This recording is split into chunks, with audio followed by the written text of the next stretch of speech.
ওকে Rahul. Sir আওয়াজ আসছে। ওকে ওকে ঠিক আছে। আচ্ছা রাহুল, অন্য ক্লাসের শিডিউলগুলো পাঠাবো আমি এই উইকের মধ্যে।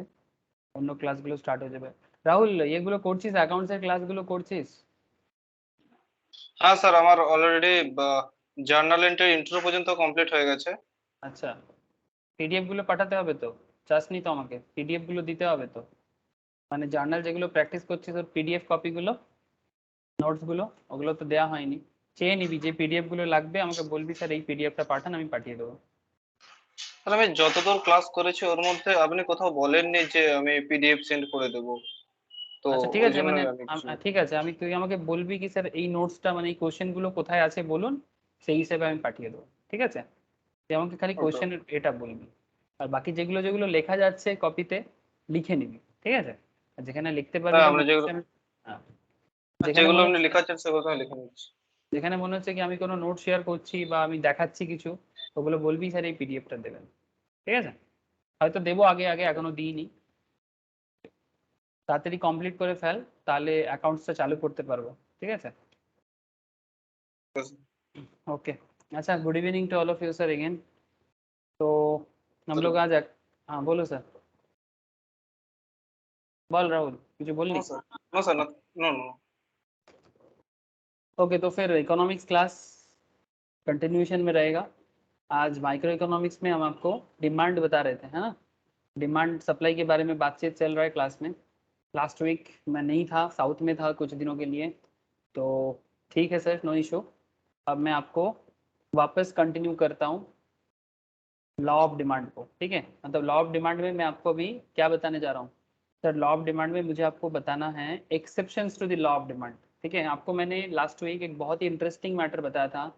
जैसे लॉ ऑफ डिमांड क्या है ये बता दिया था मैंने आपको, ये भी बताया था कि डिमांड कर्व डाउनवर्ड स्लोप क्यों होता है ना शालिनी, याद होगा तुझे? डिमांड कर्व डाउनवर्ड स्लोप क्यों होता है, बताया था ना? Yes sir. है हाँ ना? सर। उसमें काफ़ी इंटरेस्टिंग मैटर था। डाउनवर्ड स्लोप के पीछे एक बहुत इंटरेस्टिंग कहानी था सर।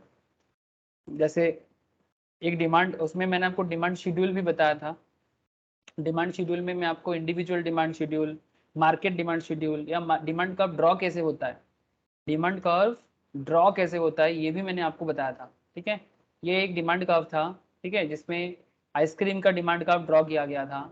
बट कोई भी प्रोडक्ट हो, चाहे वो आइसक्रीम हो, चाहे कोको कोला हो, पेप्सी हो, आटा हो, मैदा हो, हाँ सर, कोई चाइनीज खाना हो, नूडल्स हो, एनीथिंग, ठीक है, दुनिया की किसी भी चीज़, सर्विस हो या प्रोडक्ट, अब उसका डिमांड एनालिसिस कर सकते हो सर। ठीक है, अब सवाल ये उठता है कि डिमांड कर्व मैं आपको ड्रॉ करना सिखा दिया। ठीक है, इसमें मैंने आपको दो तरह का डिमांड कर्व सिखाया। एक मैंने आपको इंडिविजुअल डिमांड दिखाया, ठीक है, किसी भी एक इंसान का डिमांड कर्व, कोई भी एक इंडिविजुअल बायर, ठीक है, वो डिमांड के बारे में किस तरह से एनालाइज करेगा, या मार्केट किस तरह से उसका एनालाइज करने में हेल्प करता है।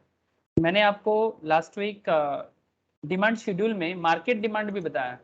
मार्केट में क्या होता है सर, एक नहीं अनेक लोग होता है, एक नहीं अनेक, अनेक समझते हो ना, मेनी। तो मार्केट के अंदर एक से ज्यादा लोग रहेंगे। तो यहाँ पर सर एक से ज्यादा हजार भी हो सकता है, लाख भी हो सकता है, करोड़ भी हो सकता है, और दो भी हो सकता है। तो यहाँ पर एग्जाम्पल के तौर पे हम लोग दो लोग माने, ठीक है, we assume that there is a two person, okay. वो मार्केट में गया और उनका डिमांड एनालिसिस किया। फिर दोनों के एनालिसिस के बेसिस में एक कंज्यूमर ए और दूसरा कंज्यूमर बी, दोनों का डिमांड कर्व को एनालाइज करके मार्केट डिमांड कर्व को ड्रॉ करना सीखे कि मार्केट में अगर दो लोग हो तो उसका डिमांड कैसे दिखेंगे, दो के जगह अगर 2000 हो जाए तो कैसा होगा, वो भी हम लोगों ने यहाँ पर एनालाइज करके देखा था। आई होप कि याद है आपको। अगर भूल चुके हो या भूल गए तो रिकॉर्डिंग जरूर एक बार देख लीजिएगा। ठीक है, अच्छा, मार्केट डिमांड का आपका नॉलेज आपको जब मिल गया आपको, फिर मैंने आपको बताया rational of the law of demand. Rational of the law of demand, sir rational of the law of demand क्या होता है? रैशनल का मतलब होता है लॉजिकल। रैशनल का मतलब क्या होता है? लॉजिकल।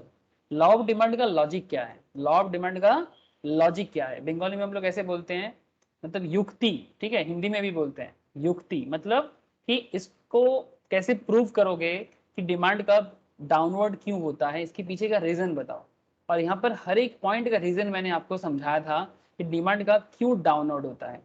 ठीक है, डिमांड का ऐसा क्यों नहीं होता, ऐसा क्यों नहीं होता, ठीक है, डिमांड का हमेशा ऐसा ही होता है।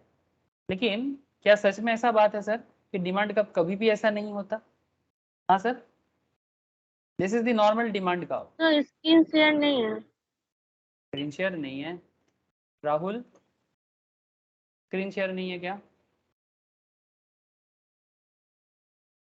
अब देखो शालिनी, कुछ नेटवर्क हाँ इशू सर। है? स्क्रीन शेयर है सबको? हाँ सर, मेरे पास तो है। मेरे पास है। Shalini? Yes sir. No sir, अभी भी नहीं है शेयर। No sir. सर एक बार रीजॉइन करो, अब एक बार देखो, रीजॉइन करो एक बार।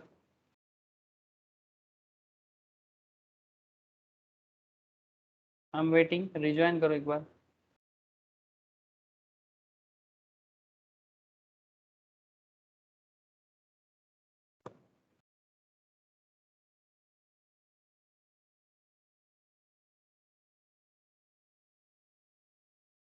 রাহুল দেখতে পাচ্ছিস তো স্ক্রিন?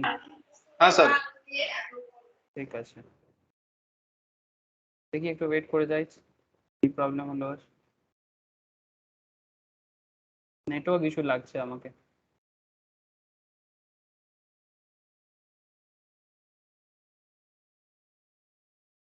রাহুল ব্যাকআপ লেকচার্স গুলো নিয়ে নিচ্ছিস তো, যে ক্লাসগুলো কোনো কারণে দেখতে পাচ্ছিস না বা কিছু হচ্ছে, যেমন লাস্ট দিন ক্লাসটা করেছিলি, ওই যে কোনো একটা ক্লাস জয়েন করতে পারিসনি, ওটা করে নিয়েছিলি? পাঠিয়েছিলাম না হয়নি? স্যার, ওটা তো না না স্যার, আপনি পাঠাননি। হয়নি? আচ্ছা ঠিক আছে, ঠিক আছে, আমাকে মনে করাবি, একবার পাঠিয়ে দেবো। হ্যাঁ স্যার। আর স্যার এর আগের ইকোনমিক ক্লাসটাও আমার কিছুটা মিস হয়ে গেছিল। ও আচ্ছা আচ্ছা, ঠিক আছে, আমি আগেরটাও পাঠিয়ে দেবো, এটাও পাঠিয়ে দেবো, ঠিক আছে। ওকে ওকে স্যার। একটু আমাকে জাস্ট হোয়াটসঅ্যাপে কানেক্ট করাবি, আমার মনে থাকলে আমি করে দেবো, ঠিক আছে। লাস্ট উইকটা ছিলাম না, বাট এবার মনে করাবি, আমি পাঠিয়ে দেবো। Okay sir. शालिनी अब बताओ, यस सर। दिख रहा है screen? Yes sir. Okay sir, ठीक है, ठीक है सर, चलो। अच्छा, जो पर्टिकुलर मैटर में मैं बात कर रहा था आपसे कि सर डिमांड कर्व की रैशनैलिटी के बारे में, ठीक है। तो डिमांड कर्व का रैशनैलिटी क्या है कि डिमांड कर्व डाउनवर्ड होता है, ठीक है। ये नॉर्मल डिमांड कर्व है, ठीक है। डिमांड कर्व का नॉर्मल रैशनैलिटी ये होता है कि ये डाउनवर्ड ही होगा। और इसके पीछे कारण था सर, इसके पीछे लंबा लॉजिक है, ठीक है। जैसे कि डिमांड कर्व डाउनवर्ड स्लोप किस लिए होता है, इसके पीछे दो तीन बहुत ही इंटरेस्टिंग रीजंस है। जैसे कि सब्स्टिट्यूशन इफेक्ट, प्राइस इफेक्ट, ठीक है, price effect of A fall in price, ये मैं समझा दिया था लास्ट वीक। अगर एक बार आप लोग लास्ट वीक का क्लास फिर से रेफर करोगे, आपको फिर से याद आ जाएगा अगर भूल गए तो। सब्स्टिट्यूशन इफेक्ट काम करता है, इनकम इफेक्ट काम करता है, ठीक है। कंज्यूमर का सब्स्टिट्यूशन इफेक्ट, इनकम इफेक्ट, मतलब अगर दूसरा प्रोडक्ट कुछ है उसका दाम कम होगा तो डिमांड बढ़ जाता है। इनकम इफेक्ट भी काम करता है, utility, maximising behaviour of consumers, arrival of new consumers, different users, ठीक है। इस तरह का बहुत सारा रीजंस है जो डिमांड का आपको अल्टीमेटली क्या करते हैं सर, नीचे खींचते हैं, डाउनवर्ड करते हैं, ठीक है। ऐसे डिमांड का लॉ क्या है सर, डिमांड का लॉ क्या है? डिमांड का लॉ ये है कि when ever other thing remaining constant, क्या बात करते हैं सर लॉ ऑफ डिमांड, ध्यान से सुनो एक बार फिर से। Other thing remaining constant, if A price of A commodity increases, अगर किसी प्रोडक्ट का दाम बढ़ता है, ठीक है, तो उसका डिमांड घटता है, ठीक है। If A price of A commodity increases, it's quantity demand decreases, and vice versa, vice versa मतलब ऑपोजिट होता है। If A price of A commodity decreases, it's quantity demanded increases, ठीक है। ये डिमांड कर्व के एकदम स्टार्टिंग में ही, demand की स्टार्टिंग में ही समझा जाता है कि डिमांड कर्व का मतलब लॉ ऑफ डिमांड क्या है। तो लॉ ऑफ डिमांड एकदम क्लियर कट बताता है sir, the law of demand state that other things being equal, sir what is this other things being equal, ये भी मैंने समझा के रखा आप लोगों को। डिमांड इक्वल्स टू क्या है सर, फंक्शंस ऑफ पी है, फंक्शंस ऑफ पी आर है, फंक्शंस ऑफ वाई है, फंक्शंस ऑफ टी है, ई है एंड ओ है। सर ये सब क्या है सर, ये मैं बता के रखा आप लोगों को प्रीवियस लेक्चर्स में। जैसे कि किसी भी चीज का डिमांड डिपेंड करते हैं उसके दाम पे, प्राइस पे, ठीक है। तो जब आप प्राइस को सोल क्राइटेरिया मानते हो, सोल क्राइटेरिया मतलब एकमात्र क्राइटेरिया मानते हो, तो बाकी चीजों को कांस्टेंट कर दो, बाकी मैटर को कांस्टेंट कर दो, ठीक है। तो प्राइस के कारण जब डिमांड चेंज होता है, या तो बढ़ेगा या तो कम होगा, price increase demand decrease, price decrease demand increase, ये डिमांड का लॉ है। लेकिन बाकी चीजों को कांस्टेंट करना पड़ेगा, जैसे कि अदर प्रोडक्ट का दाम, आपका इनकम, आपका टेस्ट, फ्यूचर में दाम कम होना या ज्यादा हो जाना, या फिर कोई भी एनी अदर फैक्टर जो लॉ ऑफ डिमांड को बताते हैं। तो अदर फैक्टर को कांस्टेंट कर दोगे और सिर्फ प्राइस के अप एंड डाउन के बेसिस पे किसी भी प्रोडक्ट का डिमांड को डिटरमाइन कर सकते हो। आप मेरा बात समझ पा रहे हैं? हाँ सर। जैसे अगर मैं आपको एक सिंपल एग्जांपल के तौर पे किसी मोबाइल के बारे में बात करता हूँ, चलो आप ही लोग मुझे बताओ कि रिसेंट ट्रेंड में सबसे फेमस मोबाइल फोन क्या चल रहा है? हाँ सर, 20,000 के बीच में सैमसंग, रेडमी, वन प्लस का अच्छा चल रहा है ना सर? हेलो। Yes sir. हाँ सर। ओके। तो अगर मानो कि आपको वन प्लस का फोन लेना है, ठीक है, मैं जस्ट एक एग्जांपल के तौर पे यूज कर रहा हूँ। वन प्लस नो डाउट इन बाकियों में से क्वालिटी में बेहतर कर रहा है, मैं जितना मुझे पता है, ठीक है, तो बाकी भी अच्छा है, बट जस्ट एक एग्जांपल के तौर पे मैं आपको डिमांड समझाने का कोशिश कर रहा हूँ। वन प्लस का फोन अगर मैं अमेजन में जाऊँ, चलो देखते हैं, तो सर इसका दाम बता के रखा है 24,000, ठीक है, इसका दाम बता के रखा है 24,000, 23,999, ठीक है। नाउ क्वेश्चन इज दैट कि ये जो वन प्लस नॉर्ड C25G है, इसका डिमांड डिटरमाइन करना है आपको। तो डिमांड ऑफ क्या? Demand of one plus. अब मार्केट में वन प्लस का डिमांड डिटरमाइन जब आप करोगे, तो डिमांड कैसे डिटरमाइन करोगे? Functions of P, PR, Y, T, E, O, ठीक है। अब मेरा बात ध्यान से सुनना सर। सर जब आप वन प्लस का डिमांड डिटरमाइन करोगे आपके लिए, आप सबसे पहले क्या देखोगे? प्राइस चेक करोगे कि नहीं करोगे? सबसे पहला काम आपका क्या होगा? जेन्युइन जवाब देना, ऑनेस्ट विथ योरसेल्फ। जब आप वन प्लस खरीदने जाओगे, सबसे पहला काम क्या करोगे? Please tell me sir. Rahul, Shalini, please बताओ। Sir price price check check करूंगा। करेंगे। यस सर, प्राइस चेक करना है, ठीक है। तो प्राइस चेक कर लिया आपने, 23,999। अब आप क्या देखोगे भाई, आपके परचेसिंग पावर है कि नहीं है, मतलब क्या आप 24,000 का फोन खरीदने के लिए आपके पास पैसा है या नहीं है, या पापा आपको देगा कि नहीं देगा, जो भी हो, ठीक है, आपका फैमिली आपको ये फोन देने के लिए एलिजिबल है या नहीं है, ठीक है। अगर नहीं है तो डिमांड नहीं रहेगा। डिमांड क्या हो जाएगा तब? वो डिजायर हो जाएगा, वो डिमांड नहीं रहेगा। डिजायर मतलब आज नहीं तो कल लेंगे, आज तो संभव नहीं है। आज तभी ले सकते हैं जब परचेसिंग पावर भी रहेगा, ठीक है। तो डिमांड ऑलवेज परचेसिंग पावर से डिटरमाइन किया जाता है, ठीक है। परचेसिंग पावर भी होना चाहिए आपको पॉकेट में, सिंपल बोले तो बंगाली में या हिंदी में पॉकेट में दम होना चाहिए, ठीक है। बंगाली में भी हम लोग बोलते हैं दम थाका दरकार, ठीक है। तो हिंदी में भी बोलते हैं पॉकेट में दम होना चाहिए। तो पॉकेट में अगर दम है तो डिमांड है, अगर दम नहीं है तो वो डिजायर है, ठीक है। आज नहीं है कल होगा या हो सकता है। लेकिन सर अब इसमें एक बहुत बड़ा क्वेश्चन है कि जब आप दाम को डिटरमाइन करते हो, दाम के बेसिस में डिमांड को डिटरमाइन करते हो, तो बाकी मैटर को क्या करोगे? बाकी मैटर को फ्रीज कर दोगे, मतलब कांस्टेंट कर दोगे। सर क्यों? बिकॉज अगर बीच में कोई भी टपक जाता है ना, प्राइस को छोड़ के बाकी कोई भी कॉन्सेप्ट अगर बीच में टपक जाते हैं तो डिमांड डिटर्मिनेशन नहीं होगा। क्यों? से फॉर एग्जांपल आपके मन में टेस्ट चल रहा है, क्या चल रहा है सर? टेस्ट। अब टेस्ट एंड प्रेफरेंस बोलते हैं इसको। तो टेस्ट प्रेफरेंस एक ऐसी चीज है जो दाम से भी उतना फर्क नहीं पड़ता है। कई बार इंसान या पब्लिक क्या करते हैं, या कंज्यूमर, शायद वो बजट से ज्यादा है, ठीक है, लेकिन फिर भी वो उसको खरीदने के लिए सोच लेते हैं बिकॉज उसको पसंद है। और पसंदीदा चीजों के लिए कोई अगर ज्यादा दाम भी देना जरूरत पड़े तो दे देता है। तो सर वो अलग मैटर हो गया।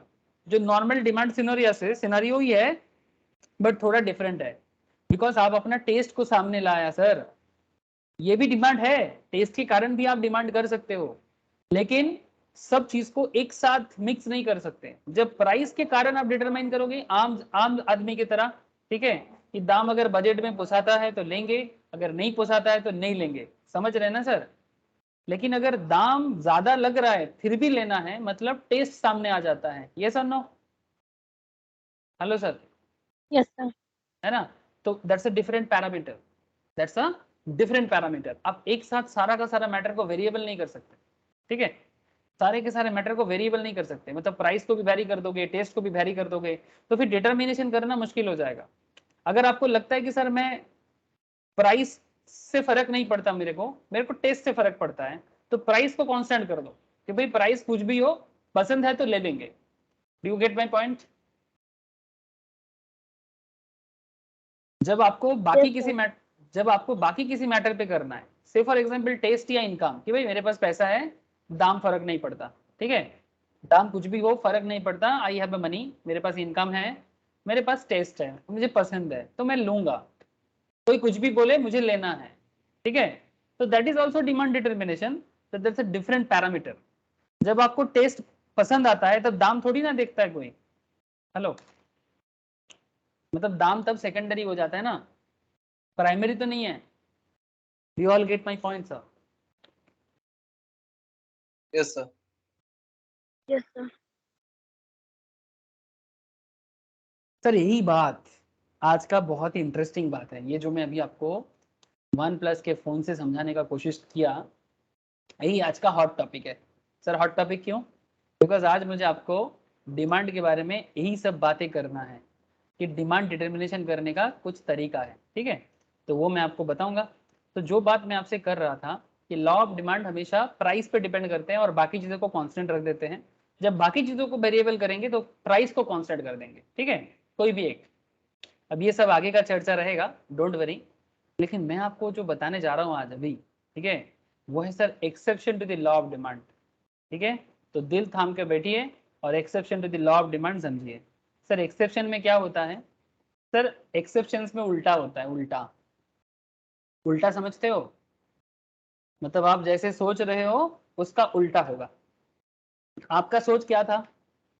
सर आपका सोच, नॉर्मल सोच ऐसा था कि जब 24,000 अगर आपको लगता है कि इसके डिमांड के लिए थोड़ा हायर है आपके लिए, तो आप क्या सोचोगे? क्योंकि आपका बजट 20,000 का था, तो अभी इसमें कोई ऑफर नहीं चल रहा है। अगर आप देखो यहाँ पर ठीक ठाक से, there is no no offer going round now, ठीक है। कल बिग बिलियन डे सेल चालू होगा, अगर चालू होता है, डोंट नो कब करेगा, लेकिन जब सेल होता है तो यही 24 का फोन 20 में मिल सकता है, ये सर नो? ऑनलाइन में आप लोग देखे होंगे, मेरे से ज्यादा जानते हो आप लोग। और जैसे ही 24,000 का फोन Yes, sir. 20,000 हो जाता है, ठीक है, तो लोग क्या करता है सर? परचेस करता है कि नहीं करता? Yes, sir. यस ना। तो हाँ ये सर, डिमांड बहुत परचेस करता है। बहुत परचेस करता है, बहुत। ये डिमांड को क्या करता है सर? एनहांस कर देता है, डिमांड को इंक्रीज कर देता है। तो ये नॉर्मल कॉन्सेप्ट है कि जब प्रोडक्ट का दाम कम होता है तब डिमांड बढ़ता है। लेकिन कभी आप ऐसे सुने हो जब प्रोडक्ट का दाम बढ़ता है, मतलब 24,000 का फोन 30,000 का हो जाए, ठीक है, तभी लोग परचेस करते हैं? सर कर सकता है ऐसा, लेकिन वो कुछ डिफरेंट कंडीशंस पे होता है, ठीक है। ऐसे सिचुएशंस को एक्सेप्शन कहा जाता है, मतलब जो उल्टा गीत गाता है। उल्टा गीत क्यों? नॉर्मल रूल्स हमें सिखाते हैं कि दाम कम होने से डिमांड बढ़ता है, बट एक्सेप्शन हमें सिखाते हैं दाम बढ़ने से डिमांड बढ़ता है। You get? ठीक है।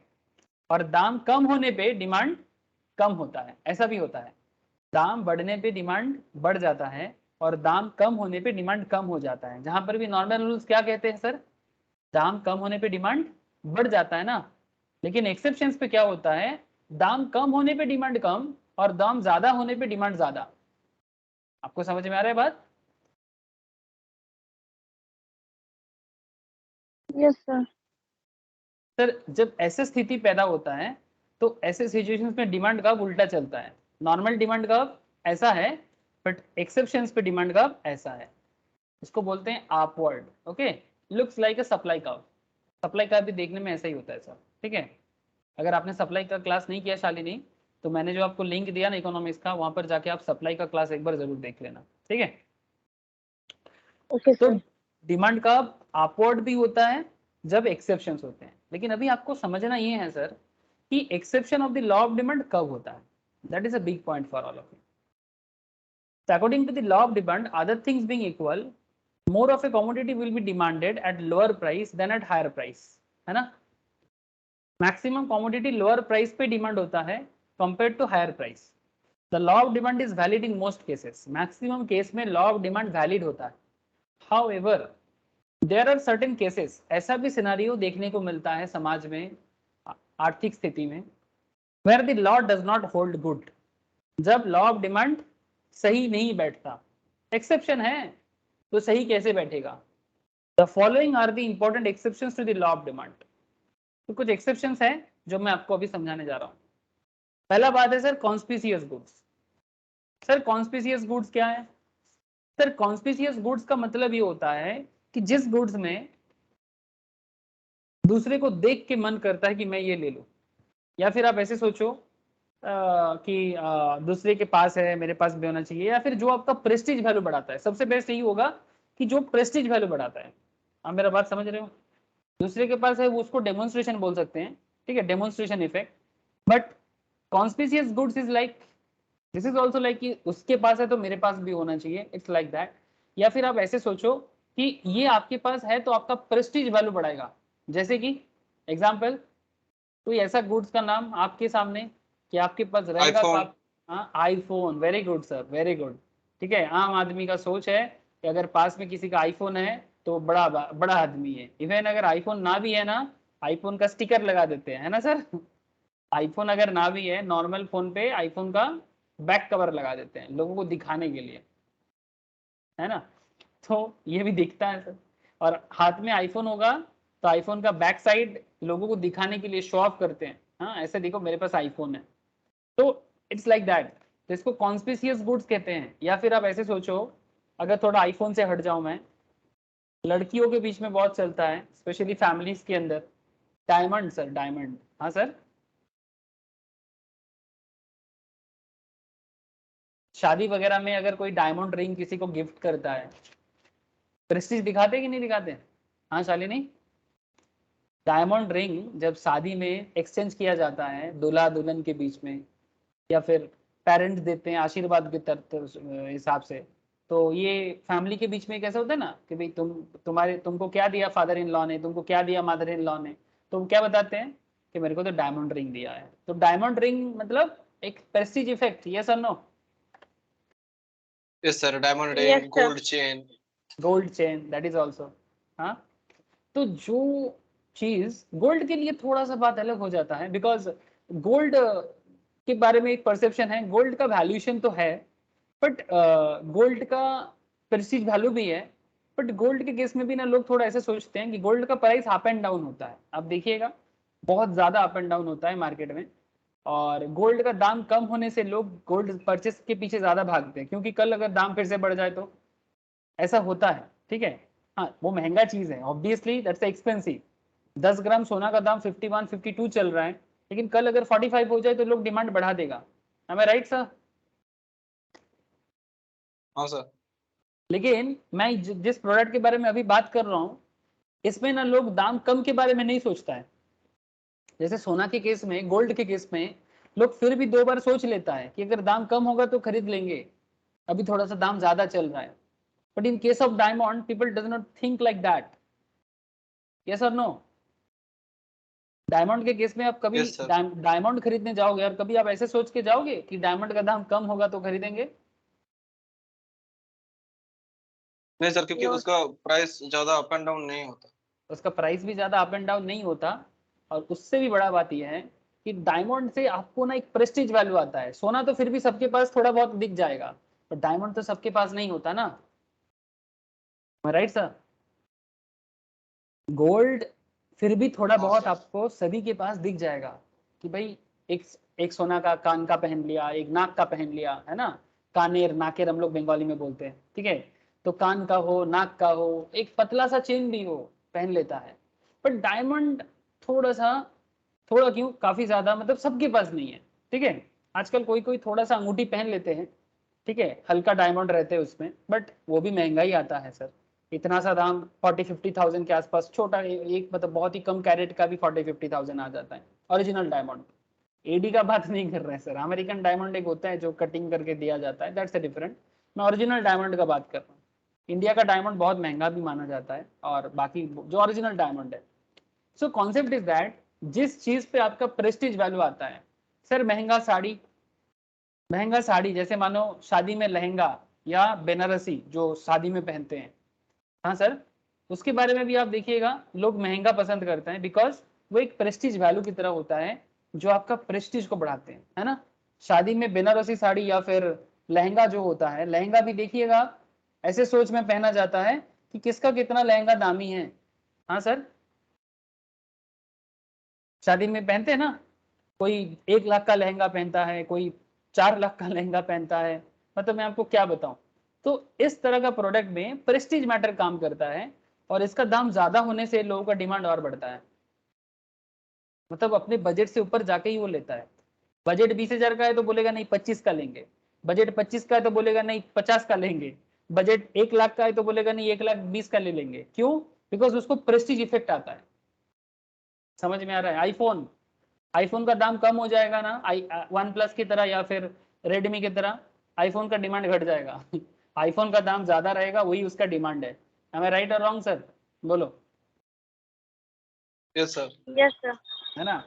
कल अगर आईफोन भी वन प्लस की तरह या रेडमी या साउमी की तरह बिक जाए, तो आपको क्या लगेगा कि आईफोन में ज्यादा कुछ बात है नहीं, है ना। यही फीलिंग्स आएगा ना।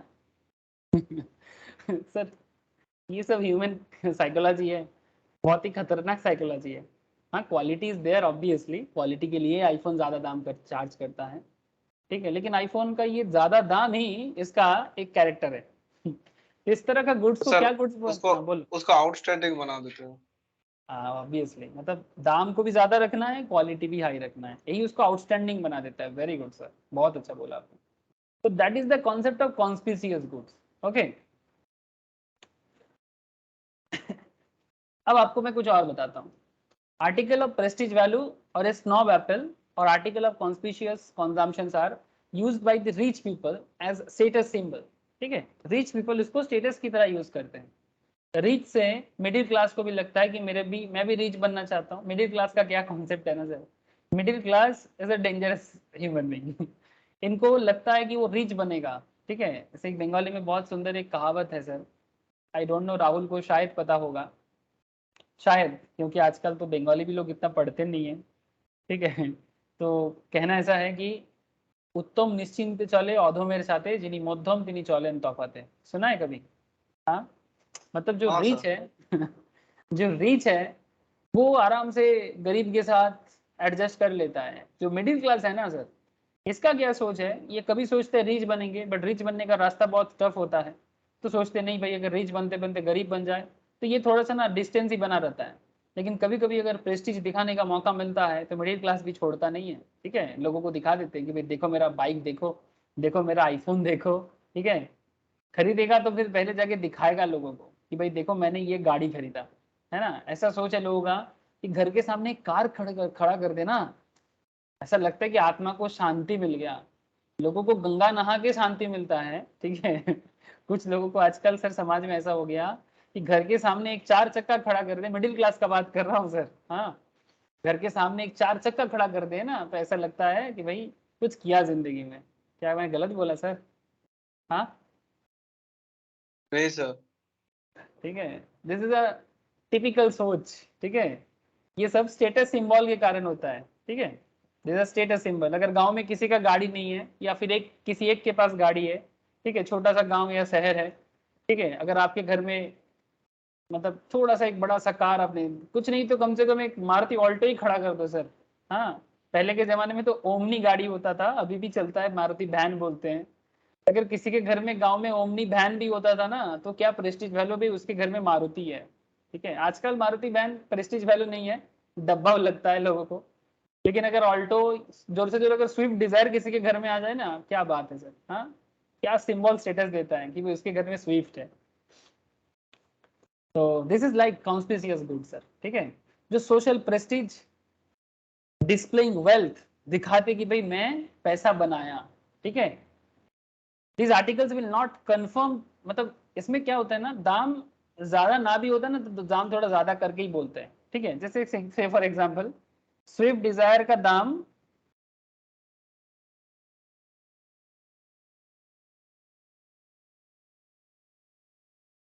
क्या प्राइस है स्विफ्ट डिजायर का, तो 6,24,000, ठीक है। मानो कि ये कार लेके आप घर के सामने खड़ा कर दिए आपके गांव में, जिस तो गांव में ज्यादा कार अगर है नहीं, ठीक है, अगर बहुत लोगों के पास है तो प्रेस्टीज नहीं होगा, ठीक है लिया तो लिया। लेकिन अगर आपके गांव में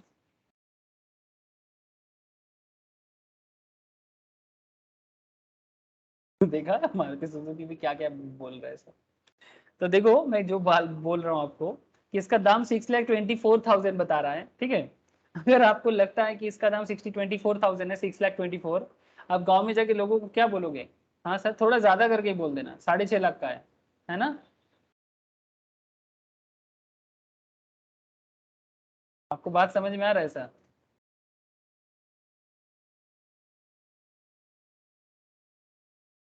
हाँ शालिनी, राहुल, बात समझ में आ रहा है ना। Yes, yes sir. सर। क्योंकि आप जितना ज्यादा करके, हाँ good evening Mrs Banerjee, good evening. গেছিলাম স্যার একটু দেরি হয়ে গেল আসতে। আচ্ছা ঠিক আছে, পরে স্টার্টিংটা একটু শুনে নেবেন, হ্যাঁ আমি শেয়ার করে দেবো ক্লাস, ঠিক আছে। Okay sir okay. तो बेसिकली मारुति डिजायर अगर आपके घर के सामने गांव में है सर, ठीक है, शहर का बात नहीं करूंगा क्योंकि सिटी में तो डिजायर भरती है, इवन कैब तो डिजायर ही चलते हैं ज्यादा। लेकिन अगर मैं विलेज का बात कर रहा हूँ, ठीक है, विलेज में अगर आपको अपना वेल्थ शो करना है, अगर नॉर्मली लोगों के घर में मारुति ओमनी है नॉर्मल तौर पे, तो अगर आपके घर के सामने स्विफ्ट डिजायर खड़ा कर देते आप तो आपको ऐसे प्रेस्टीज वैल्यू फील होता है, और जिस प्रोडक्ट में आपका प्रेस्टीज वैल्यू फील होता है उसका दाम अगर ज्यादा हो तो आपको ज्यादा अच्छा लगेगा, ठीक है। तो ऐसे में क्या हुआ, डिमांड का उल्टा हो गया। नॉर्मल डिमांड में क्या होता है, दाम कम होने से डिमांड बढ़ता है, बट जब बात प्रेस्टीज का हो, जब बात अपना संपत्ति शो ऑफ करने का हो, जैसे आईफोन का आप लोगों ने बताया, ठीक है, वैसा ही अगर आपको अपना वेल्थ को डिस्प्ले करना है लोगों के सामने तो दाम ज्यादा हो तो अच्छा लगता है। जैसे डायमंड रिंग आप कभी भी नहीं देखोगे कोई बोलेगा कि भाई मैंने सस्ता में डायमंड रिंग लिया, कभी आप ऐसे सुने हो किसी ने डायमंड रिंग खरीदा और आके बोलता है लोगों को कि मैंने सस्ता में डायमंड रिंग ले लिया, कभी सुना आप लोगों ने। नहीं सर, वो प्राइस ज्यादा मतलब हाई करके बोलता है। ठीक है, डायमंड रिंग अगर वो कम का भी लिया ना वो ज्यादा करके ही बोलेगा, है ना। जैसे यहाँ पर देखो डायमंड रिंग किधर जाए किधर जाए, तानिस्क का बहुत फेमस होता है, मैं सुना टाटा का है तानिस्क, एग्जाम्पल के तौर पे बता रहा हूँ, खरीदने के लिए नहीं बोल रहा हूँ, जिसके पास है वो खरीद लेगा, पैसा है। जैसे ये डायमंड रिंग 18 कैरेट का है सर, ठीक है, आप देख रहे हो ना, ये 18 कैरेट का डायमंड रिंग है, 67,000 में आपको मिल रहा है, ठीक है। अब बात यह है कि 67,000 में ये डायमंड रिंग जब आप खरीदोगे, आप कभी भी किसी को जाके ऐसा बोलोगे क्या कि भाई मेरे को 67,000 की जगह 60,000 में मिला, हाँ, आप जरूरत पड़ने से इसको 70,000 बोलोगे। am I right or wrong sir. Yes sir, right. है ना, तो एग्जैक्टली ये सब प्रेस्टीज वैल्यू वाला बात है सर। जहां पर बात प्रेस्टीज वैल्यू का है या स्टेटस सिंबल का है, ठीक है, स्पेशली रिच क्लास लोगों का एटीट्यूड है ये शो ऑफ करने का, और बाद में मिडिल क्लास भी उसको कॉपी करता है ना सर। सर जैसे आप देखोगे एक चीज, विलेज और सिटी के जो कॉन्सेप्ट है, ठीक है, जैसे आप देखना विलेज में अगर आप रहते हो, जैसे मैं विलेज में रहता हूँ क्योंकि मेरा गांव जो है, ठीक है, वो विलेज एरिया में आता है, छोटा सा शहर है, बहुत ही छोटा सा, झाड़ग्राम डिस्ट्रिक्ट में आता है। विलेज वर्सेस सिटी में जब देखोगे आप, विलेज के लोगों का एक प्रॉब्लम है, क्या प्रॉब्लम है बोलो तो, मैंने ये चीज देखा विलेज और सिटी के बीच में एक प्रॉब्लम ये है कि जो विलेज के लोग हैं ना सर, ये हमेशा सिटी को कॉपी करना चाहता है, ये सर नो, मैंने तो ऐसा ही देखा sir.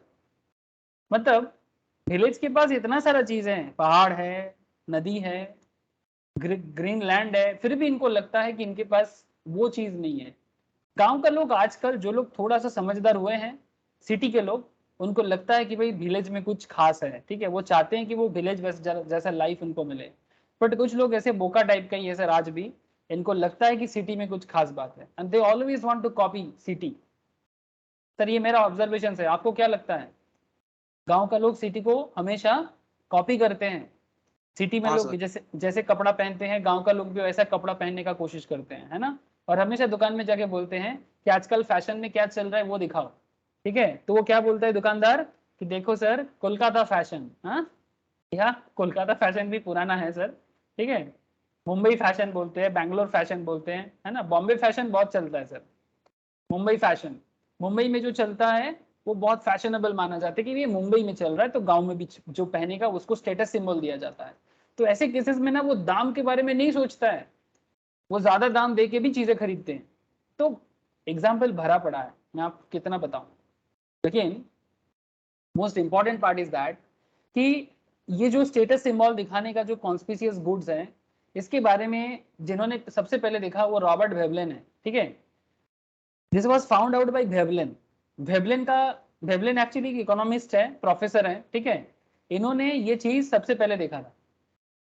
Veblen in his doctrine of conspicuous consumption, and hence this effect is called Veblen effect। मतलब क्या हो गया सर, प्रेस्टिजियस या सोशल प्रेस्टिजियस मैटर पे लोगों को दिखाने के लिए जो गुड्स परचेस किया जाता है, ठीक है, यूज करने के लिए नहीं। मतलब कंप्यूटर चलाना नहीं आता, फिर भी मैं बहुत लोगों को देखता हूँ लैपटॉप घर पे खरीद के रख देता है। आपने कभी ऐसा देखा?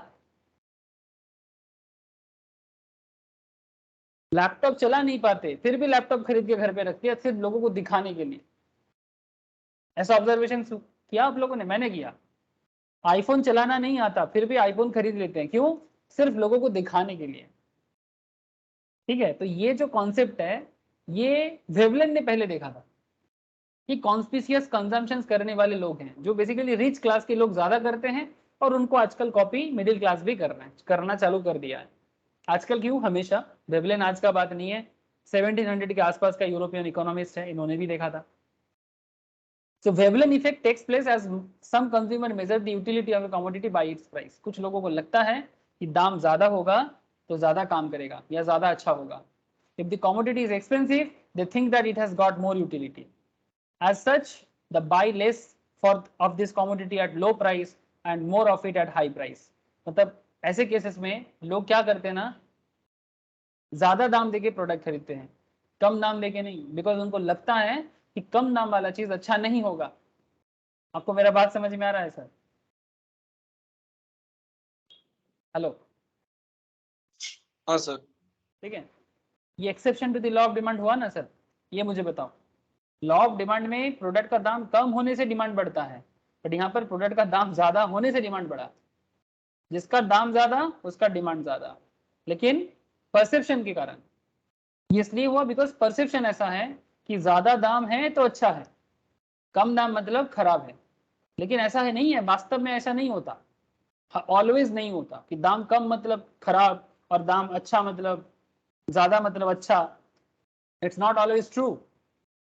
Even hardly in 10% case this is true, hardly in 10% case. In 90% case this is that is not the way to जज एनीथिंग कि भाई इसका दाम कम है तो ये खराब होगा, इसका दाम ज्यादा है तो ये अच्छा होगा। बट ये एक परसेप्शन है लोगों का, और ये परसेप्शन को कंस्पिशियस कंजम्पशन कहते हैं, ठीक है। और लोग क्या करते हैं, ज्यादा दाम दे के ही प्रोडक्ट परचेस करके लेके आते हैं, ठीक है। तो higher the price of diamond, higher is the prestige value attached to them, and hence higher is the demand. अगर डायमंड का दाम कम हो जाएगा ना तो डायमंड का वो डिमांड नहीं रहेगा, बिकॉज डायमंड लोग खरीदते ही हैं दिखाने के लिए। मतलब नॉर्मल केस में बता रहा हूँ, डायमंड का एक यूज है, बहुत ही हार्ड मेटल माना जाता है, धातु माना जाता है, जिससे बहुत सारा काम होता है, जैसे शीशा वगैरह, ग्लास वगैरह कटिंग में काम होता है, ठीक है। बहुत सारी जगह में डायमंड का यूज है, बट वो अलग बात है, प्रोडक्शनल कॉन्सेप्ट है। बट नॉर्मल पब्लिक डायमंड को इसलिए परचेस करते हैं only for show off, nothing more than that. और शो ऑफ के कारण वो हमेशा ज्यादा दाम देके डायमंड परचेस करना ज्यादा पसंद करता है। तो इस केस में क्या प्रूव हो गया sir? Higher the price higher the demand. तो डिमांड अब डाउनवर्ड नहीं सर, डिमांड का अपवर्ड हो जाएगा। दाम ज्यादा, जितना प्राइस हाई होगा उतना डिमांड हाई होगा। प्लीज सर ये मुझे पहले कंफर्म करो, कंस्पिशियस गुड्स के बारे में आपको समझ में आया कि नहीं? शालिनी, राहुल, मिसेस बैनर्जी, बोझा गया लो कॉन्स्पिशियस गुड्स। हाँ सर। হ্যাঁ বুঝেছি sir. Yes sir. Next is a gift and goods. अच्छा एक बात यहाँ पर याद रखिएगा कॉन्स्पिशियस गुड्स को वेवलेन इफेक्ट भी कहा जाता है, वेवलेन गुड्स और Veblen effect, Veblen effect, because Veblen ने सबसे पहले ये ऑब्जर्व किया था, ठीक है sir, Veblen. Now another goods is called Giffen goods. Sir ये गिफेन गुड्स क्या होता है, थोड़ा ध्यान से समझिएगा, लिटिल बिट ट्रिकी है, not very tricky but little bit tricky. मैं ट्राई करूंगा जितना इजी वे से समझाया जाए।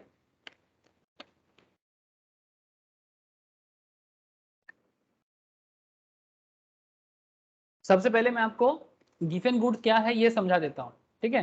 तो गिफेन गुड समझ जाओगे तो exception to the law of demand भी समझ जाओगे कि गिफेन गुड्स क्यों exception to the law of demand है। एक बात याद रखिएगा सर, यहाँ पर important part, sir Robert Giffen Scottish मतलब स्कॉटलैंड के इकोनॉमिस्ट है, मतलब आयरलैंड स्कॉटलैंड एक ही है, स्कॉटलैंड के इकोनॉमिस्ट है एंड स्टैटिस्टिशियन थे, ठीक है नहीं थे। उन्होंने सबसे पहले ये गिफेन कॉन्सेप्ट को समझा था। सर क्या होता है गिफेन, सर गिफेन ने क्या समझा था, सर उनके नाम पे नामकरण किया गया, रॉबर्ट गिफेन के नाम पे नामकरण हुआ है, तो गिफेन के नाम से गिफेन गुड्स और क्या। लेकिन सर कुछ तो बात है ना, ऐसा क्या देखा था उन्होंने, गिफेन गुड्स आ गया, तो गुड्स का नाम ही गिफेन हो गया तब से। इसके लिए हमें थोड़ा सा कुछ पॉइंट में जाना होगा। सर रॉबर्ट गिफेन ने जो ऑब्जर्व किया था वो कुछ ऐसा था। रॉबर्ट गिफेन ने बेसिकली जो ऑब्जर्वेशन किया था, मेनली उन्होंने ब्रेड और चिकन के बीच में या मटन के बीच में देखा था, ठीक है, या फिर पोटैटो एंड चिकन के बीच में देखा था। Sir potato chicken bread chicken हो क्या रहा है, कुछ समझ में नहीं आ रहा है। चलो मैं आपको समझाता हूँ।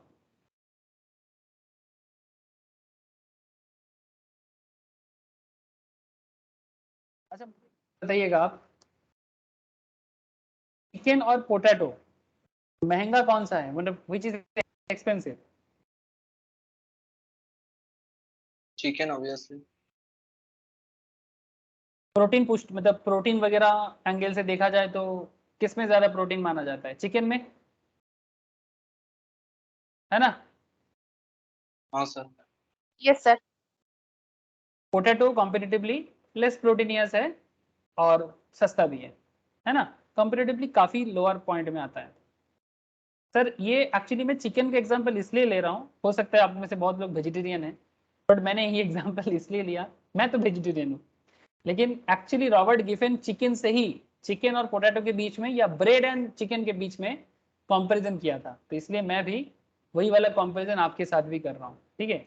और आपको ग्राफिकल इमेज से आपको थोड़ा सा हेल्प मिल जाएगा, तो मैं ज़्यादा नहीं दिखाऊंगा, फटाफट दिखा के आगे बढ़ूंगा सर। तो जस्ट आपको मैं इतना बताना चाहूँगा कि चिकन का दाम ऐसे मुझे पता नहीं सर, क्योंकि मैं चिकन वगैरह नहीं खाता। आप मुझे बताओ कि क्या दाम है, राहुल पता है तेरे को चिकन का क्या प्राइस है मार्केट में? 300? नहीं सर, 250। 240। 250? ओके 250 पर केजी। पोटैटो का प्राइस आई नो 30, ठीक है 20-30 ऐसा ही है। मतलब वो चंद्रमुखी का दाम थोड़ा ज्यादा है, हमारे बंगाल में हाँ सर। दो वैरायटी मिलता है, एक चंद्रमुखी अच्छा नॉर्मल का 25 है। हाँ नॉर्मल का 25 मतलब ज्योति का, हाँ सर। ठीक है, और चंद्रमुखी थोड़ा सा हायर रेंज में होता है। मैं नॉर्मली चंद्रमुखी परचेस करके लाता हूँ, ठीक है। तो चंद्रमुखी 30 रुपीज के जी और चिकन 250 पर के जी। लेकिन इसमें गिफेन का क्या कॉन्सेप्ट है, वेट एंड वॉच।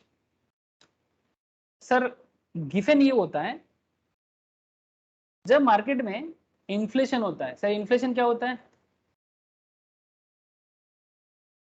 जब हर चीज का दाम बढ़ता है, जिसको हम लोग क्या बोलते हैं सर, महंगाई या मूल्य वृद्धि। ओके, मूल्य वृद्धि समझते हो ना, जब हर एक चीज का दाम मार्केट में बढ़ जाता है, मतलब आलू 30 चल रहा है, आलू 60 हो जाएगा, चिकन 250 चल रहा है, चिकन 500 हो जाएगा, डबल। सर ऐसा कब होता है, सर जब महामारी होता है, जब ड्राउट होता है, जब फ्लड होता है, ऐसे सिनारियो होता है ना, जब वार होता है ना, तो ऐसे डिफरेंट सिनारियो सामने आ सकता है, चीजों का दाम बढ़ जाता है। जैसे रशिया यूक्रेन में हालत आप लोग जानते हो, ऐसा सिचुएशंस कभी भी किसी भी मूवमेंट में आ सकता है। श्रीलंका का हालत यू ऑल नो, है ना। तो जब ऐसे होते हैं तो चीजों का दाम बढ़ जाता है, लेकिन तब ऐसा नहीं कि सिर्फ चिकन का दाम बढ़ेगा, पोटैटो का भी दाम बढ़ेगा ना, हेलो, इन्फ्लेशन या महंगाई जब होगा तो हर चीज का दाम बढ़ेगा, तो पोटैटो का भी दाम बढ़ेगा। हाँ सर। पोटैटो भी 30 का चीज 60 हो जाएगा, चिकन 250 का चीज 500 हो जाएगा। Now there is a big question, sir इससे गिफेन का क्या कॉन्सेप्ट है? सर गिफेन, रॉबर्ट गिफेन जो इकोनॉमिस्ट एंड स्टैटिस्टिशियन थे, इन्होंने क्या ऑब्जर्व किया, सर जो middle class, lower middle class या लेबर क्लास होते हैं ना सर, लेबर स्पेशली जो लोअर मिडिल क्लास भी या लेबर क्लास में है, जिनका संख्या बहुत ज्यादा होता है, रिच के बारे में बात नहीं किया जा रहा है या हायर मिडिल क्लास के बारे में बात नहीं हो रहा है, आम आदमी के बारे में बात हो रहा है। आम आदमी in the sense economically weaker section या फिर middle class, lower middle class या गरीब लोग, जिनको खाने के बारे में बहुत चिंता होता है, दिन रात मेहनत करता है और दिन रात को आके या दिन को खाना खाता है और सो जाते हैं, ठीक है। ऐसे लोगों के ऑब्जर्वेशन पे गिफेन ने देखा कि जब चीजों का दाम बढ़ता है तो लेबर लोग क्या चिकन खा पाएगा सर? प्लीज टेल मी, 250 का चिकन अगर 500 हो जाए, क्या लेबर लोग जो डेली मजदूर हैं, क्या वो चिकन खा पाएगा? Please confirm me. No sir.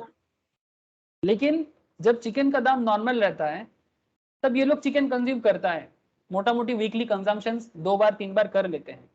जो इनको डेली का तनख्वाह मिलता है, वेजेस मिलता है, अगर डेली 300 का वेजेस मिलता है, से फॉर एग्जांपल डेली 300 का वेजेस है, तो कुछ बचा के वो डेली चिकन घर पे लेके जा सकते हैं। लेकिन नॉर्मल डे पे जब 250 पर केजी है और साथ में आलू भी लेके जाते हैं, बट आलू तब कम लेता है ना, बिकॉज आलू का इस्तेमाल कम करेगा, चिकन का इस्तेमाल ज्यादा करेगा, यस ना। तो अगर 1 केजी आलू लेता है तो 2 केजी चिकन ले लेता है। Now there is a big question, sir इससे गिफेन का क्या मतलब? सर ये नॉर्मल डे का बात है, नॉर्मल डे में वो चिकन ज्यादा खरीदेगा, आलू कम खरीदेगा। लेकिन जब मार्केट में चीजों का दाम बढ़ जाएगा, चिकन का दाम डबल हो जाएगा, तब वो क्या करेगा? आलू का दाम भी डबल है, चिकन का दाम भी डबल है। ऐसी सिचुएशंस में गिफेन ने देखा कि जो दोनों चीज का दाम बढ़ा है लेकिन आलू का दाम भी बढ़ा है, आलू 30 से 60 हो गया, फिर भी लोग ज्यादा से ज्यादा आलू खाएगा, क्यों? Because chicken they can't buy, chicken का प्राइस आउट ऑफ रीच हो गया। आउट ऑफ रीच हो गया। वेरी गुड राहुल, चिकन का प्राइस आउट ऑफ रीच है, आलू का प्राइस विद इन कंट्रोल है ना, विद इन रीच है। मतलब वो चिकन आलू परचेस कर सकता है, पेट तो भरना है। पहले 1 केजी आलू लेके जाता था, फैमिली खाते थे, अब चिकन तो इम्पॉसिबल हो गया 500 करके, क्योंकि वेजेस नहीं बढ़ा उनका। तो 30 का प्रोडक्ट 60 होता है, जो नॉर्मली क्या है, दाम बढ़ना होता है। लेकिन दाम बढ़ा फिर भी आलू का डिमांड बढ़ा, 1 केजी की जगह 3 केजी, बिकॉज जो उसका दूसरा प्रोडक्ट, मतलब दूसरा जो खाना है वो परचेज के लायक नहीं है उनके लिए। तो ये एक्सेप्शन हो गया ना, दाम बढ़ा फिर भी डिमांड बढ़ा। नॉर्मल डिमांड क्या होता है, दाम कम होता है तो डिमांड बढ़ता है। यहाँ पर 30 का आलू 60 का हुआ तो डिमांड बढ़ गया, क्यों? बिकॉज चिकन खाने लायक पैसा इनके पास है नहीं, चिकन का दाम इतना ज्यादा बढ़ गया। आपको बात समझ में आया? तो यहाँ पर गिफेन गुड्स का मतलब बहुत लोग ऐसे सोचते कि जो इंफीरियर है, बट ना, inferior obviously, but inferior with compare to other products. That means chicken के साथ कंपेयर करो तो आलू इंफीरियर है, अदरवाइज नहीं।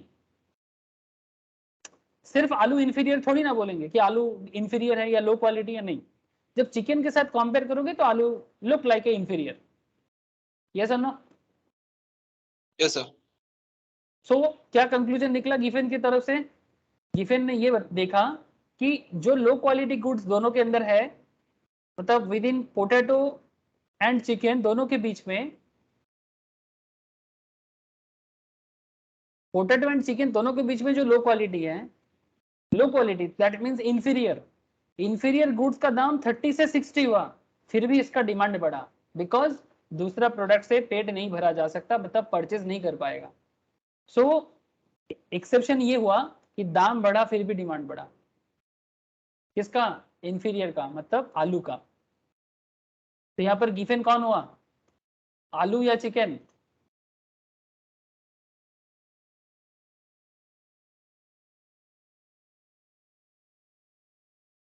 जो जिसका जो क्वालिटी में थोड़ा लो होगा और जिसका डिमांड यहाँ पर एक्सेप्शन सिचुएशंस में दाम बढ़ेगा फिर भी बढ़ेगा।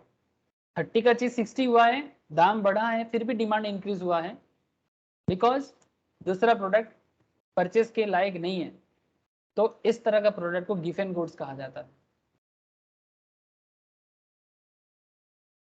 बोलो सर, गिवन गुड्स का मतलब समझ में आया? Yes sir. यस। अब आप देखो किताब क्या बताते हैं आपको। बहुत सिंपल कॉन्सेप्ट था। इसको किताबी भाषा में पढ़ेंगे तो आपको ऐसा लगेगा कि दूर का नाता होगा शायद, ठीक है। But if you want to try to understand from the practical perspective, it's a very simple concept. So Robert Giffen, a Scottish economist and statistician, was surprised to find out that as the price of bread increased, उन्होंने bread से भी दिखाया था, the British worker purchased more bread and not less of it. ज़्यादा से ज़्यादा bread purchase कर रहे हैं। So this was something against the law of demand. दाम बढ़ रहे फिर भी bread. Why did this happen? The reason given for this is that when the price of bread went up, it caused such a large decline in the purchasing power of the poor people. गरीब लोग दूसरा product purchase कर ही नहीं पा रहा था। They were forced to cut down the consumption of meat. वो meet consume कर ही नहीं पा रहा है, ज्यादा से ज्यादा ब्रेड ही खा रहे हैं, अदर मोर एक्सपेंसिव फूड्स, मतलब मीट या मीट लाइक फिश जो भी है। Since bread even when its price was higher than before, bread का दाम 30 से 50 हुआ, बट फिर भी ब्रेड ही वो परचेस कर सकता है बिकॉज मीट या any other expensive foods they can't buy. तो चीपेस्ट फूड आर्टिकल का दाम बढ़ रहा है फिर भी परचेस बढ़ रहा है, जो against the law of demand है। तो people consume more of it and not less when the price went up. दाम बढ़ रहा है फिर भी वो ज्यादा परचेस कर रहा है, क्या? ब्रेड या पोटैटो, ठीक है। तो ऐसे गुड्स को गिवन गुड्स कहा जाता है। Such goods which exhibit direct price demand relationship are called गिवन goods. Direct price demand relationship मतलब price increase, demand also increase, जैसे कि पोटैटो, जैसे कि ब्रेड, बट नॉर्मल सेंस में नहीं, compare to any other expensive goods. जब आप इसको वर्सेस कंपेयर करोगे मीट के साथ, जब आप इसको कंपेयर करोगे फिश के साथ, जब आप इसको कंपेयर करोगे चिकन के साथ, ठीक है, तब आपका पोटैटो या ब्रेड इंफीरियर लगेगा।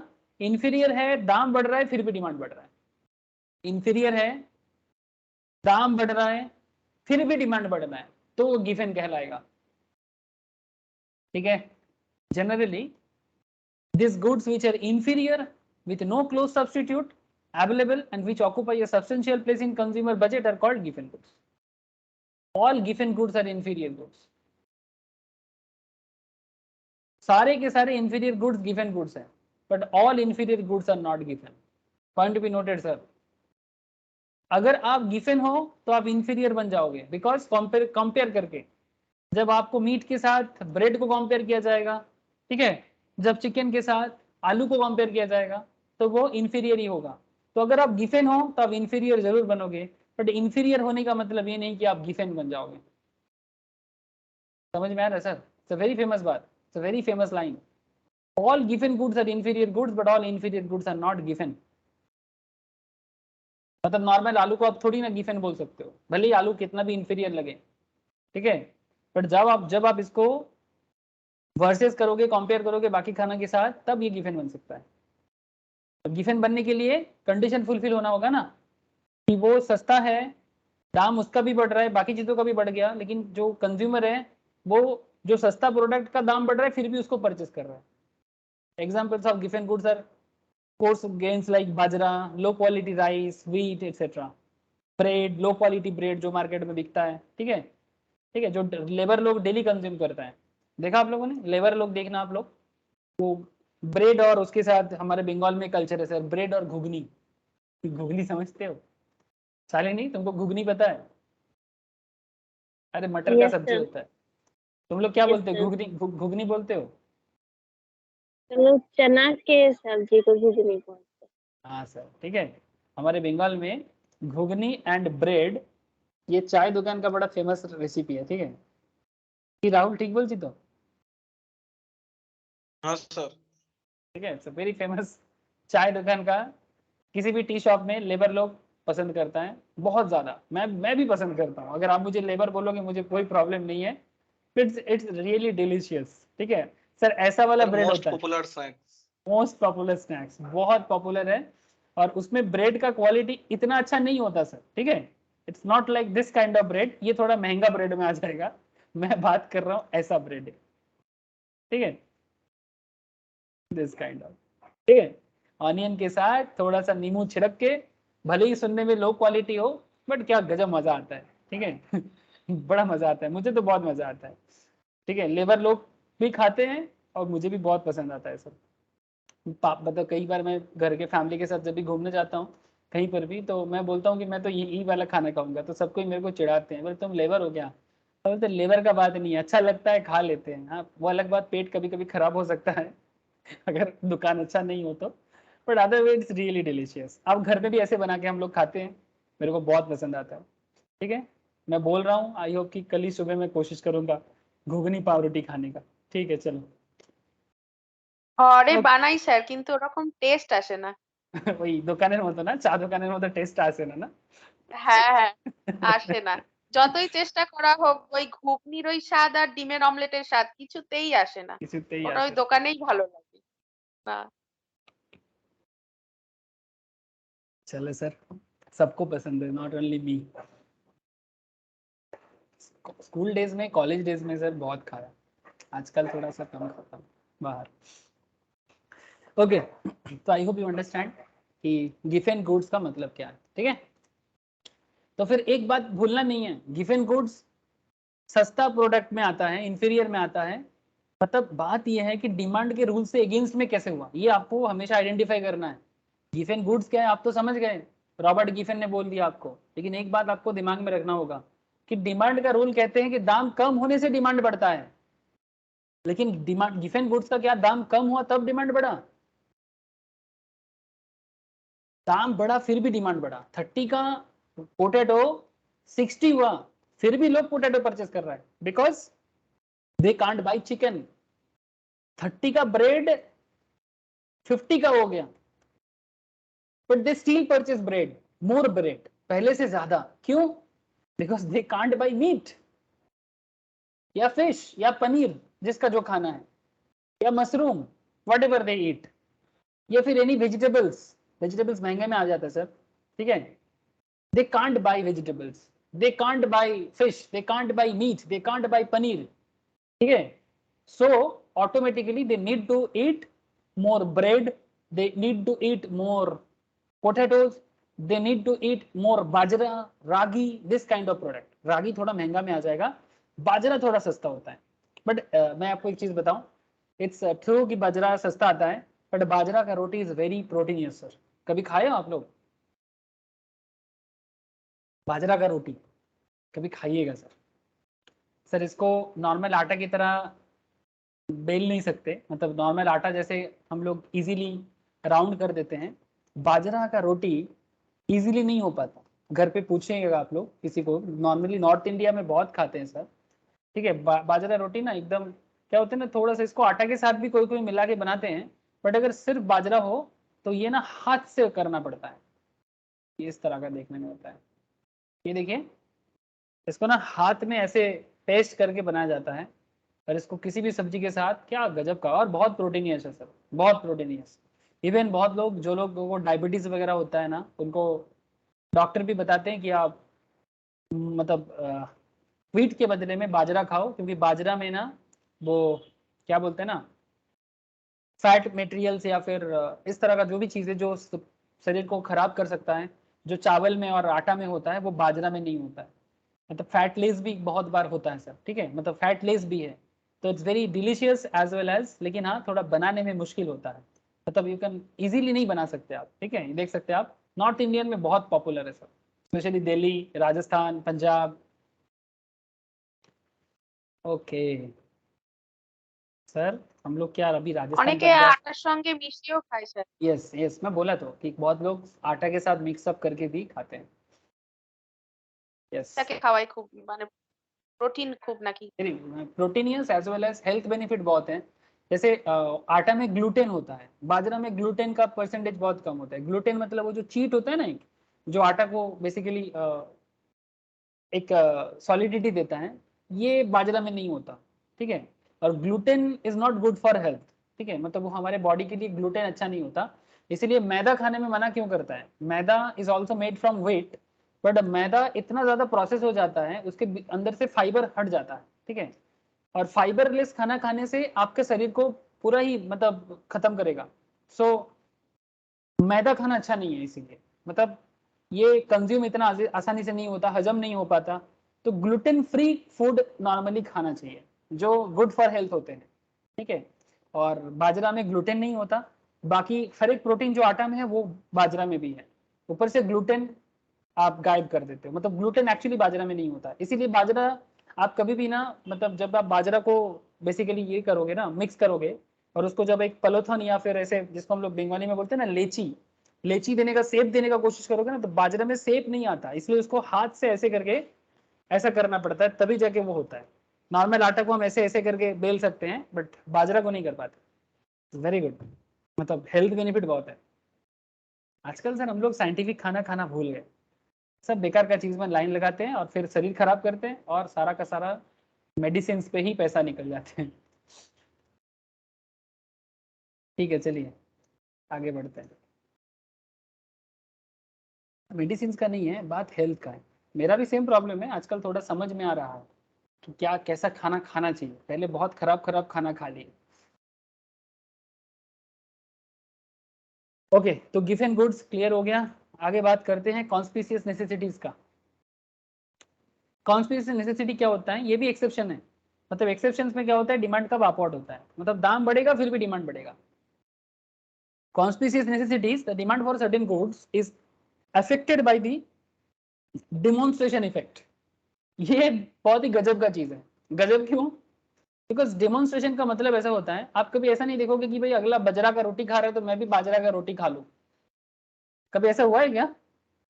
हाँ सर, कि कोई अच्छा चीज खा रहा है तो मैं अच्छा चीज खाऊं, अच्छा मतलब जो हेल्थ बेनिफिट है, ऐसा बिल्कुल नहीं होगा। लेकिन अगर अगला पिज्जा या बर्गर खा रहा है तो आपको बर्गर खाना है। यस और नो? Yes sir. तो ये डेमोन्स्ट्रेशन इफेक्ट है, ठीक है। क्या लगता है इसका कोई हेल्थ बेनिफिट है क्या?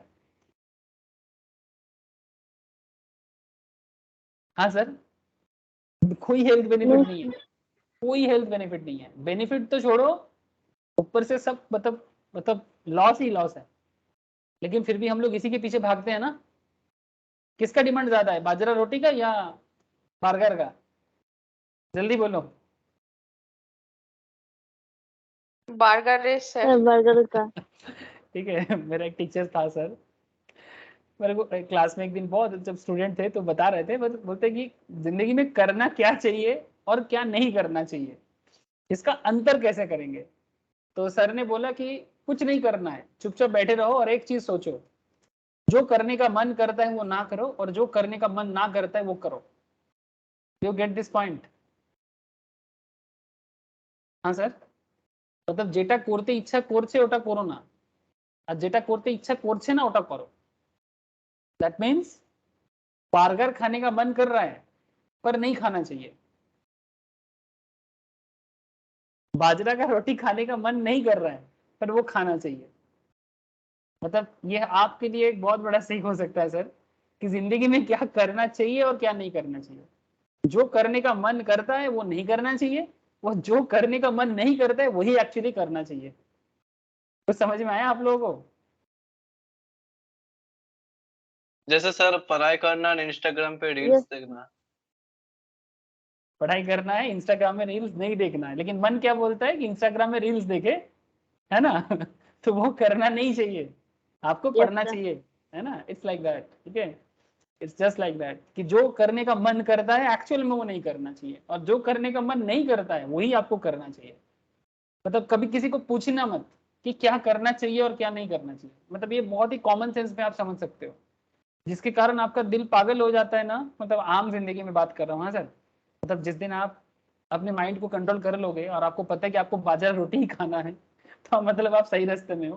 बट जब आप सही रास्ते में नहीं हो, तब आपको अगर दिशा चाहिए तो आपके लिए एक इजी टू अंडरस्टैंड कॉन्सेप्ट है कि जिसके लिए आप पागल हो रहे हो वो एक्चुअली आपको नहीं करना चाहिए, और जिसके लिए आप पागल नहीं हो रहे हो वही आपको करना चाहिए। लेकिन सर इसके साथ डेमोन्स्ट्रेशन इफेक्ट का क्या कनेक्शन है, या conspicuous necessity? Sir conspicuous necessity का जो कॉन्सेप्ट में मैं बात कर रहा हूँ आपको, exceptions to the law of demand पे, ये बेसिकली वही बात करता है कि बर्गर इंडियन खाना है क्या? Is this Indian food? Hello? No sir. American. लेकिन ऐसा मार्केटिंग हुआ और ऐसा लोगों को लत लगाया, आजकल लोग ऐसे ही खाने की दुकान पे ज्यादा लाइन लगाते हैं। And it's look like a demonstration effect, like KFC है ना, डोमिनोज है ना, हम लोग वहीं पर जाते हैं और खाना खाते हैं। तो ये डेमोन्स्ट्रेशन इफेक्ट है, क्योंकि लोग जाते हैं तो हमें भी जाना चाहिए, क्योंकि देखने में बहुत ही एरिस्टोक्रेट है ना, सो लुक्स वेरी एरिस्टोक्रेट। आप KFC में बैठ के खाओगे तो आपका स्टेटस सिंबल आएगा, है ना, ना कि आप रास्ते के किसी भी छोटा सा दुकान में बैठ के बाजरा का रोटी खाओगे तो आपको स्टेटस नहीं आएगा, है ना? यस और नो? ठीक है, तो KFC में खाना खाना, ठीक है, यह बर्गर देख के, बर्गर का जो ये इमेज है, ठीक है, ये इमेज बहुत ही, देखो सर ये इमेज देखो और ये इमेज देखो, ठीक है, ये कितना मतलब आई को कितना मतलब अट्रैक्ट कर रहा है, और इसको देखो ये क्या है, हाँ, ऐसा कोई भिखारी को खाना दिया लग रहा है ना? इट्स लुक लाइक ये इंसान थोड़ी खाते हैं, ठीक है, क्या प्याज काट के दे दिया, एक मिर्चा दे दिया, एक मसाला और एक सब्जी, और ये ऐसा लग रहा है जैसे सूखा रोटी जैसा। ये थोड़ी ना खाना चाहिए सर, खाना तो ये चाहिए। और साथ में कोल्ड ड्रिंक्स या किसी भी तरह का, ये सब फैट बनाते हैं आजकल मैक्सिमम, स्पेशली गर्ल्स को, लड़की लोगों को इतना ज्यादा प्रॉब्लम बढ़ रहा है डे बाई डे। जिस तरह का लड़का लोगों को भी प्रॉब्लम है, फैटी लिवर बढ़ जाता है सबका, ठीक है, लड़कियों को भी बहुत प्रॉब्लम हो रहा है, ठीक है, सो वेरी मतलब टिपिकल प्रॉब्लम सर, ठीक है। तो ये मैं क्या बताऊं आपको, आपको लगेगा कि मैं मेडिकल का बात कर रहा हूँ, लेकिन जो भी हो दैट्स अ डेमोन्स्ट्रेशन इफेक्ट, ठीक है, मतलब दूसरे को देख के मन करता है और ये कॉन्स्पिशियस नेसेसिटी बन जाता है, ऐसा लगता है कि बिना बर्गर का जी नहीं सकते। या फिर आईफोन, दूसरे के पास में आईफोन है तो मुझे भी आईफोन चाहिए, है ना, या उसके गले में नेकलेस, गोल्ड का नेकलेस है तो मुझे भी गोल्ड का नेकलेस चाहिए, ठीक है। मैंने देखा मेरे घर पे बहुत सारे, अपने अपने को देखा सर, किसी के घर पे गया, उसका फ्रिज अच्छा है तो उसको लगा उसके घर पे भी फ्रिज है, मानो कि मेरे घर में फ्रिज है, पर मेरे घर से कोई, मानो कि माँ बहन लोग कहीं पर घूमने गया है किसी के घर में, उसका फ्रिज देख लिया तो उनको लगता है कि मेरे घर में भी ऐसा फ्रिज होना चाहिए। क्यों, आपका फ्रिज खराब है क्या? नहीं, दूसरे का चीज अच्छा लगता है, and this is a conspicuous necessities, ठीक है। मतलब ये दूसरे को देख के, इसको बंगाली में एक बहुत अच्छा वर्ड कहा जाता है, जानते हो, बंगाली में बोलते हैं इसको, हिंदी में भी, संस्कृत में भी ये वर्ड यूज होता है, इसको बोलते हैं प्रदर्शन प्रभाव, ठीक है। प्रदर्शन मतलब दूसरे का देख के जो आपको इफेक्ट करे, ठीक है, प्रदर्शन प्रभाव, ठीक है, डेमोन्स्ट्रेशन इफेक्ट। समझ में आया सर? हेलो? यस हाँ सर। सर। ठीक है, ये सब जो नेसेसिटीज आज के समाज में हम लोग देखते हैं, जैसे दूसरे के घर में टीवी है तो मेरे घर में टीवी चाहिए। आजकल टीवी बोलेगा सर आजकल तो नॉर्मल है ना, लेकिन सर ये नॉर्मल कभी था नहीं, किसी के घर में लोगों ने देखा फिर बोला देखो उसके घर में क्या है, इसीलिए तो इसको इडियट बॉक्स भी कहते हैं ना टीवी को, हाँ, इडियट बॉक्स भी बोलते हैं ना, बोका बॉक्स, यस है ना, पोका बाक्स। यस बोका sir. Box, exactly, because TV किसी को कोई अच्छा नहीं चीज नहीं सिखाया आज तक, समाज को और खराब किया। रेफ्रिजरेटर भयंकर चीज है, फिर भी टीवी तो इडियट है, ये तो डिस्ट्रैक्शन है सर, डिस्ट्रैक्शन। मेरे घर पे अभी तक मैं कोलकाता में नहीं लिया, मेरे नेटिव में है। रेफ्रिजरेटर का प्रॉब्लम क्या है, एयर कंडीशनर का प्रॉब्लम क्या है सर? ये तो CFC है, क्लोरोफ्लोरोकार्बन, जो ग्लोबल वार्मिंग का one of the big reason है। हम लोग पढ़ते हैं ना सर, लेकिन सिर्फ पढ़ते हैं, कंज्यूम करना बंद नहीं करते। रेफ्रिजरेटर AC यूज नहीं करना चाहिए, बिकॉज ये अल्टीमेटली दुनिया को खत्म कर रहा है day by day, slow poison की तरह। कभी हम लोग सोचते नहीं है सर, मैं थोड़ा सामाजिक बात कर दे रहा हूं आपको, ठीक है, डेमोन्स्ट्रेशन क्यों है ये सब चीजें, कंपनी तो बनाया, अब इसी में सवाल उठता है कि साइंस इज मतलब आशीर्वाद फॉर अस और डिस्ट्रक्शन फॉर अस, विज्ञान आशीर्वाद ना अभिशाप, इट्स अ सीन और इट्स अ ब्लेसिंग्स। हाँ सर, डे बाय डे मानो कि हमारा जनरेशन तो बीत जाएगा, बट क्या किसी को पता है जिस तरह से हम लोग जंगल काट रहे हैं, जिस तरह से टेम्परेचर बढ़ रहा है, ठीक है, जिस तरह से ग्लेशियर्स डे बाई डे खत्म हो रहा है, गल रहा है, ओशियन लेवल बढ़ रहा है, सी लेवल बढ़ रहा है, कोलकाता नहीं रहेगा सर, समुद्र के नीचे चला जाएगा 50 ईयर्स 100 ईयर्स बाद, वी डोंट नो, सिचुएशंस बदतर हो रहा है।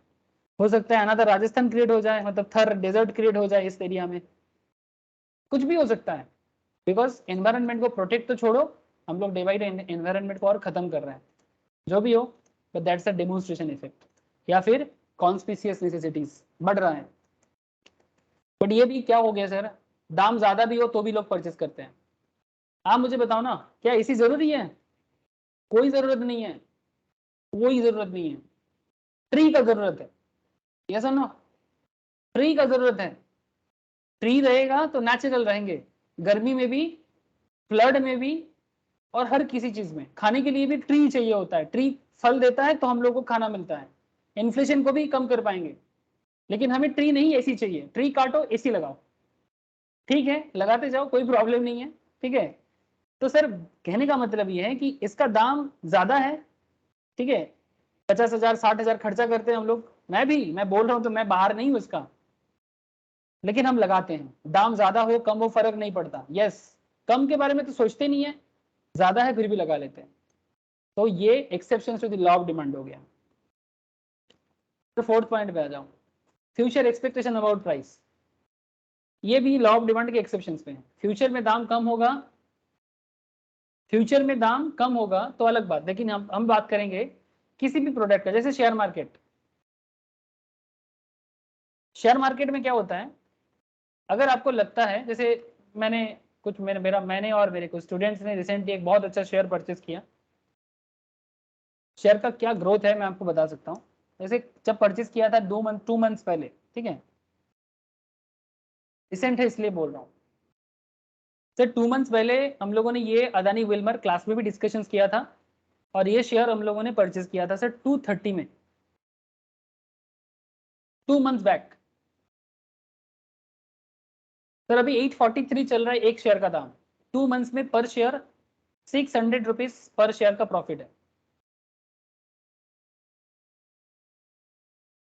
आपको दिखाई दे रहा है ना सर? हेलो,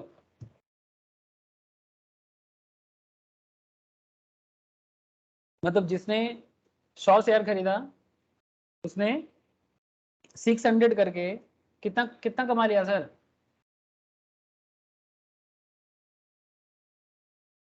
60,000, क्या 60,000 प्रॉफिट कर लिया सर 2 मंथ्स में। इन्वेस्टमेंट कितना किया था? हार्डली 14,000। आपको दिखाई दे रहा है ये सर? नो?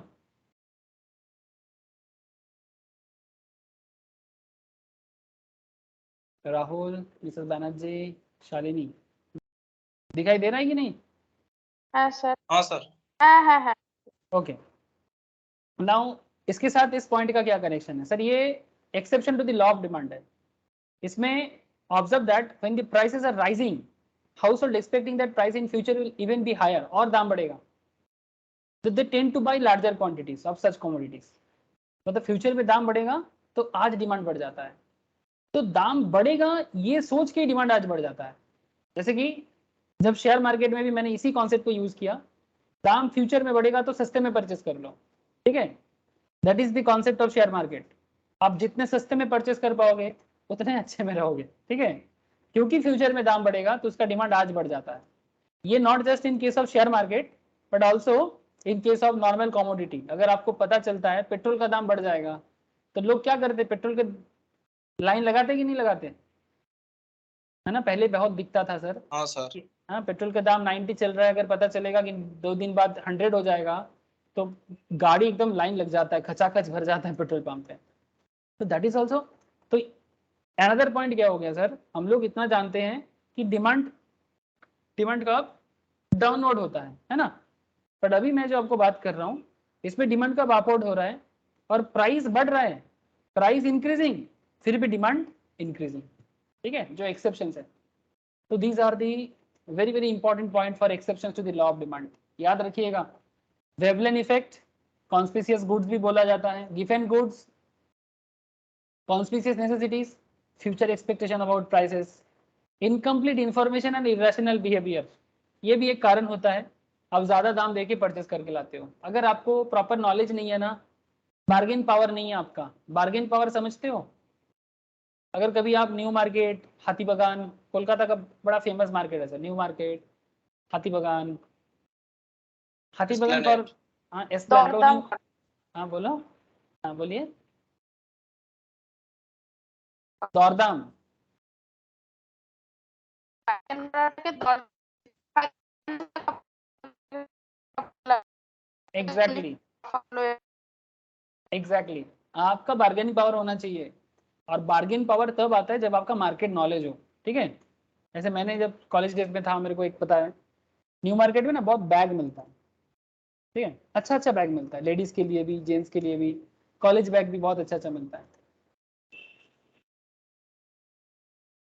लाइन लगा के मिलता है, ये देखो, और वैराइटीज ऑफ बैग मिलता है, बहुत ही सुंदर सुंदर बैग मिलता है। तो मुझे याद है, ऐसे ही एक बैग दुकान में जाके मैंने एक बैग परचेज किया था, तो दाम पहले मुझे बोला था सर 2000 का, ठीक है, फिर मैंने थोड़ा बार्गेन किया और मैंने बोला कि नहीं नहीं इतना नहीं होगा, मैं 800 देता हूँ आपको, ठीक है। तो मैंने ऐसा एक बैग 800 में परचेस करके लाया। 2 दिन बाद मेरा एक फ्रेंड न्यू मार्केट गया, सेम बैग सिर्फ 400 में परचेस करके लाया। मैं अपने आप को क्या सोच रहा था, मैं कितना स्मार्ट हूं ना, लेकिन सेम बैग वो 400 में लाया। तो सर क्या हुआ, ये मेरा इग्नोरेंस था ना, market knowledge lag, incomplete information या इरेशनल बिहेवियर, मतलब लॉजिकल नहीं हूं मैं, मेरा नॉलेज नहीं था पर्टिकुलर प्रोडक्ट के बारे में, तो मैं ज्यादा दाम देके खरीद के लाया। नॉर्मली दाम कम होने से डिमांड बढ़ता है, मतलब मैंने तो ज्यादा दाम देके डिमांड लेके करके चलाया। तो ये भी एक रीजन होता है एक्सेप्शंस का। जब बात नेसेसिटीज का आता है, जैसे इंपॉर्टेंट लाइफ सेविंग ड्रग्स मतलब जो बहुत ही जरूरी दवाई होता है ना, तो अब उसका दाम के बारे में नहीं सोचते। जैसे कोरोना का वैक्सीन, वैक्सीन मिल जाए यही बड़ी बात है। जिनको सरकारी हॉस्पिटल्स में लाइन लगाना है वो लाइन लगा के लिया, जिनको लाइन नहीं लगाना है वो 700 800 900 खर्चा करके लिया। ये सर नो, हेलो सर क्या आपने दाम पूछा कि भाई दाम कम होगा तो लेंगे, 800 चल रहा है जिस दिन 400 होगा लेंगे, या बार्गेन कर पाए आपने? नहीं, ठीक है। तो जब बात नेसेसिटीज का आता है, तो दाम ज्यादा या कम के बारे में लोग नहीं सोचता, ठीक है, वो ले लेते हैं, मतलब ज्यादा दाम देके ही ले लेते हैं। एंड स्पेकुलेटिव गुड्स, स्पेकुलेटिव में जैसे मैंने आपको बोला ना शेयर मार्केट, ठीक है, जहां पर आपको सोच रहे आप, ठीक है, दाम बढ़ेगा तो लेंगे, stock and shares, the more will be demanded when prices are rising, जब दाम बढ़ता है तभी लोग मार्केट में शेयर परचेस करने के लिए पीछे भागते हैं। जैसे मैं आपको बताता हूँ, ये भी शेयर मार्केट के बारे में लोगों का एक मतलब गलत सोच है, लोग ट्रैप में पड़ जाते हैं। कैसे ट्रैप है सर? जैसे देखो, अगर शेयर मार्केट एनालिसिस करना नहीं आता, अगर उसको फाइनेंस का, इकोनॉमिक्स का, स्टॉक मार्केट का नॉलेज नहीं है, तो उनको क्या लगता है, जैसे ये शेयर लास्ट में 1-2 महीने से क्या चल रहा है, देखिए आप 230 से लगातार बढ़ते बढ़ते 800 तक, 843 के आसपास चला आया। अब जो लोग इसको मिस कर गया था 230 रेंज में, मतलब जिस टाइम पे हम लोगों ने परचेस किया था या मेरे स्टूडेंट ने परचेस किया था, ये टाइम बेस्ट टाइम था परचेस करने का, लेकिन इसके लिए आपको एनालिसिस चाहिए था। इसको हम लोग फंडामेंटल एनालिसिस बोलते हैं सर, ठीक है। कंपनी के बारे में एनालाइज करके फिर बोला जाता है कि ये अच्छा होगा या बुरा होगा। लेकिन जिनको ये सब नहीं पता, वो सिर्फ मार्केट ट्रेंड को देखते हैं। कुछ लोग अभी सोच रहे कि 843 है, इतना बढ़ रहा है तो आगे भी बढ़ेगा, ऐसे ही फीलिंग करेंगे ना लोग, लोगों का फीलिंग्स ऐसा होगा ना, 843 चल रहा है, हो सकता है 1000 जाएगा, बट ये कोई एनालिसिस नहीं है, जस्ट ए ट्रेंड पैटर्न, बढ़ रहा है तो बढ़ सकता है, तो लोग परचेस कर लेता है। लेकिन that is not the right way to purchase share, but लोग करते हैं, लोगों को लगता है कि ये और बढ़ेगा, लेकिन this is not the right वे, मैं आपको बार बार बोल रहा हूँ। लेकिन ट्रेंड के साथ लोग, जिसको नॉलेज नहीं है वो सिर्फ ट्रेंड ही देखता है, तो वो सोचते हैं कि अभी बढ़ रहा है तो और बढ़ेगा तो अभी ले लेते हैं। बात समझ में आया? तो जब ये बढ़ रहा है तो और बढ़ेगा, दिस इज अ स्पेकुलेशन, जैसे लोग स्टॉक मार्केट में ऐसे सोचते हैं। बोलिए, ये भी एक्सेप्शन है,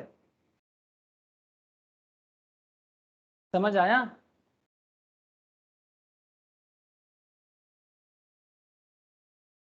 यस सर।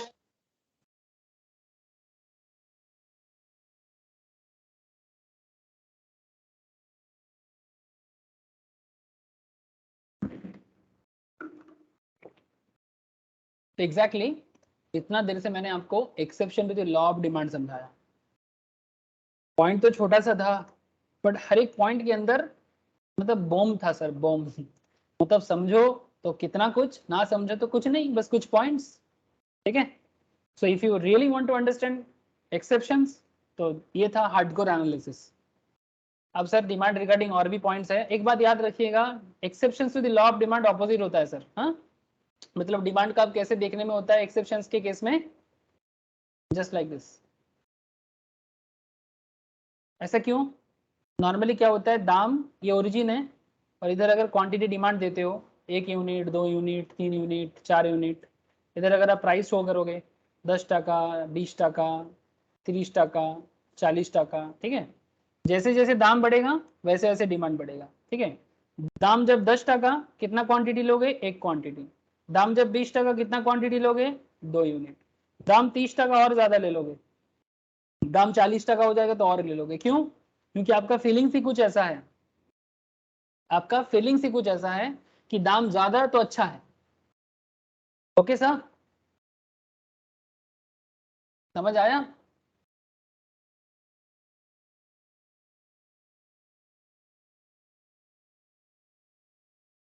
इसीलिए एक्सेप्शंस पे ये look like supply curve, supply curve भी ऐसा ही देखने में होता है, ये अपवर्ड राइजिंग बोला जाता है इसको, ये एक्सेप्शंस है।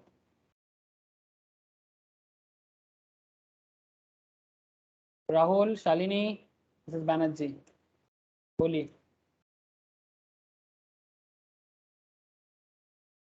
বুঝতে পেরেছি sir. Okay sir, demand curve में ना एक दो कॉन्सेप्ट बताए, expansion and contraction of demand. Sir ये क्या है expansion contraction? Sir expansion and contraction का क्या मतलब होता है कि डिमांड कब एक्सपैंड करेगा या कॉन्ट्रैक्शन करेगा, या फिर इसको आप मूवमेंट भी बोल सकते हैं। ठीक है, मूवमेंट भी बोल सकते हैं। दो तरह का कॉन्सेप्ट होता है, एक्सपेंशन कॉन्ट्रैक्शन, और एक होता है शिफ्टिंग। ठीक है, मैं आपको पहले एक्सपेंशन कॉन्ट्रैक्शन बताता हूँ। सर मैंने आपको स्टार्टिंग डे से समझाने का कोशिश कर रहा हूँ। डिमांड में demand equals to functions of P, P R, Y, T, E and O. ठीक है, अब सर जब डिमांड सिर्फ प्राइस के regarding, price only, price is responsible for demand. Okay, when, ऐसे डिमांड के लिए रिस्पॉन्सिबल रिलेटेड गुड्स भी है, डिमांड के लिए रिस्पॉन्सिबल आपका इनकम भी है, डिमांड के लिए रिस्पॉन्सिबल टेस्ट भी है, डिमांड के लिए responsible future expectation of price भी है, एंड डिमांड के लिए रिस्पॉन्सिबल ओ भी है। But when only because of price, ठीक है, only because of price demand change होता है, बाकी चीजों को आप फ्रीज कर दो, हाँ कांस्टेंट कर दो। So when only because of price demand change होता है, उसको एक्सपेंशन या कॉन्ट्रैक्शन कहते हैं। तो डिमांड का कैसे होता है सर, मैं आपको दिखाता हूँ। एक ही जगह के अंदर या तो अप होगा या तो डाउन होगा, same place. Look, just look here, आप इस ग्राफ से समझ सकते हो, डिमांड ग्राफ वहीं पर रहेगा, same line, same area, but फिर भी ये एक्सपैंड करेगा या कॉन्ट्रैक्शन करेगा। सर कैसे? Just look at here, price मानो 10 টাকা है, ओरिजिनल प्राइस 10 रुपीज है, दाम कम होके 8 টাকা हो गया, या दाम बढ़ के 12 টাকা हो गया। ठीक है सर, जब ओरिजिनल प्राइस पी है तब डिमांड एम था, जब प्राइस कम हुआ तो नॉर्मल डिमांड क्या कहते हैं? हाँ सर, दाम कम होने से डिमांड क्या होगा, ज्यादा होगा कि बढ़ेगा?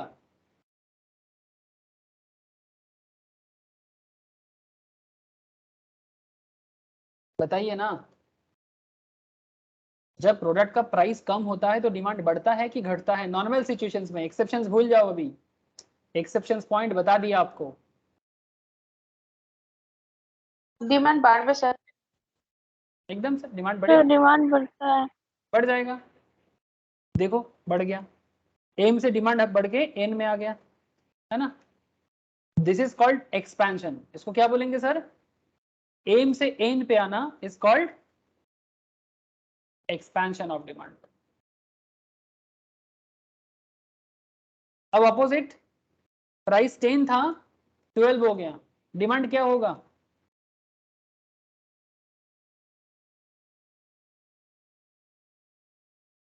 कम हो जाएगा, एम से एल में आ जाएगा। This is called contraction of demand.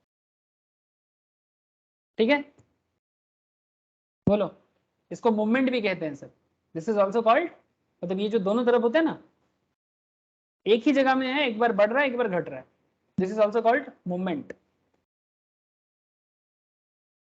popularly known as expansion contraction because of price only. Graph समझ में आ गया सर? बस प्राइस को चेंज किए, डिमांड अपने जगह में ही है, लेकिन कभी एम था कभी एन हुआ, कभी एम था तो कभी एल हुआ। बोलो सर, समझ में आया? तो मैं आगे बढ़ूंगा। हाँ सर। ठीक है, yes sir. Everything is concept sir. अगर आपका कॉन्सेप्ट क्लियर हो तो आपको कोई नहीं रोक सकता, लेकिन जब कॉन्सेप्ट में प्रॉब्लम हो जाए तो मुश्किल बढ़ जाएगा। देखो ना, यहाँ पर एग्जाम्पल के साथ दिया है, आप पढ़ सकते हो घर पे। The demand schedule, demand curve and law of demand all show that when price of a commodity falls, its quantity demanded increases. दाम कम होगा तो डिमांड बढ़ जाएगा। Other things being equal, मतलब PRYTO equal. When as a result of decrease in price, the quantity demand increases in economics, we say that there is an expansion of demand, and when as a result increase in price, the quantity demand decreases, we say that there is a contraction of demand. For example, suppose the price of apples ₹100 per kg. Apple का दाम 100 टका per kg है.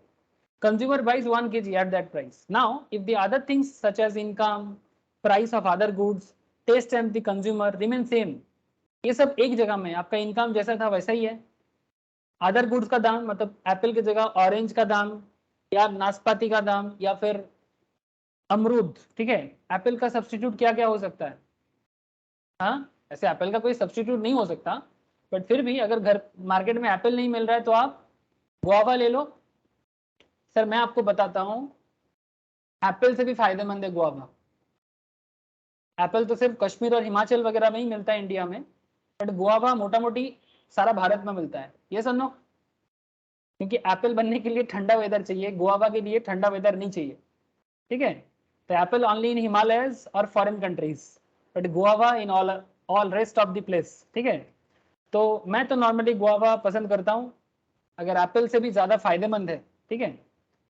ऐसे लोग कहते हैं कि 1 apples daily keeps away from the doctor, ठीक है, ऐसा कहते हैं, बट एप्पल से भी ज्यादा फायदा गुआवा से है। नाशपाती इज ऑल्सो देयर, है ना? सो अगर एप्पल का सब्स्टिट्यूट लाइक गुआवा, नाशपाती, ये सब मार्केट में अवेलेबल है, ठीक है, तो क्या बोलते हैं सर कि दाम 100 का है, आप 1 kg ले लिए, बट अदर थिंग्स जैसे कि आपका इनकम, सब्स्टिट्यूट प्रोडक्ट का प्राइस, ठीक है, या टेस्ट, सब कुछ कांस्टेंट रख लो, ठीक है, सब कुछ कांस्टेंट। ऐसे हालत में अगर एप्पल का दाम कम होता है, अगर एप्पल 80 रुपीज हो जाता है, तो क्या करोगे? 2 kg ले लोगे? ये सब नो?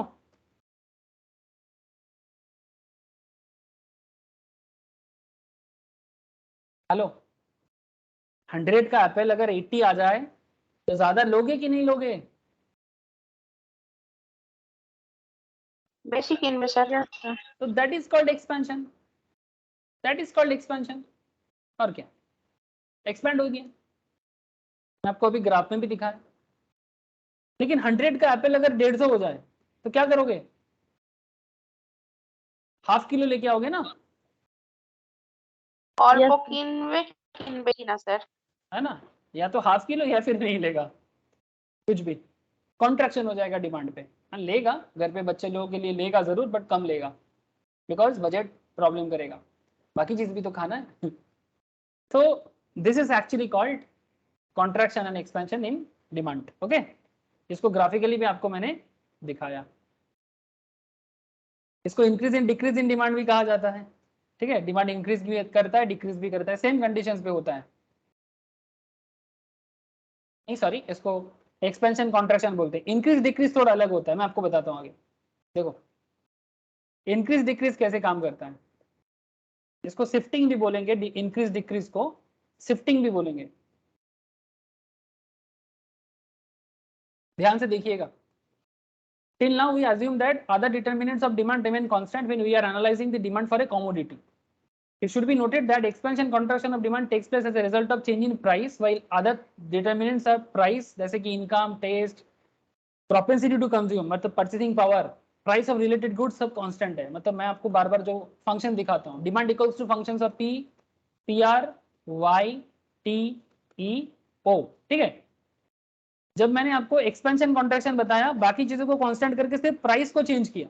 ठीक है, लेकिन अब मैं आपको कुछ और बताने जा रहा हूँ। ठीक है, अब मैं आपको इंक्रीज डिक्रीज बताने जा रहा हूँ। इसमें क्या होता है, the other factor remaining constant means that position of the demand curve remains the same and the consumer moves downward और upward, but there are factor other than price. Price छोड़ के बाकी फैक्टर भी तो है और कंडीशंस भी है डिमांड का। आपको टेस्ट आ सकता है, आपको रिलेटेड गुड्स पसंद आ सकता है, आपका इनकम पसंद, आपका इनकम बढ़ सकता है। ठीक है, तो ये भी तो डिमांड को डिटरमाइन करता है। तो buyers are prepared to demand at a given price. What happens if there is a change in consumer taste and preference. अगर आपको पसंद आता है ना तो टेस्ट प्रेफरेंस से ही आप खरीद लोगे, दाम फर्क नहीं पड़ता। अगर आपका इनकम आपको साथ देता है तो दाम फर्क नहीं पड़ता। ये समझो। हेलो,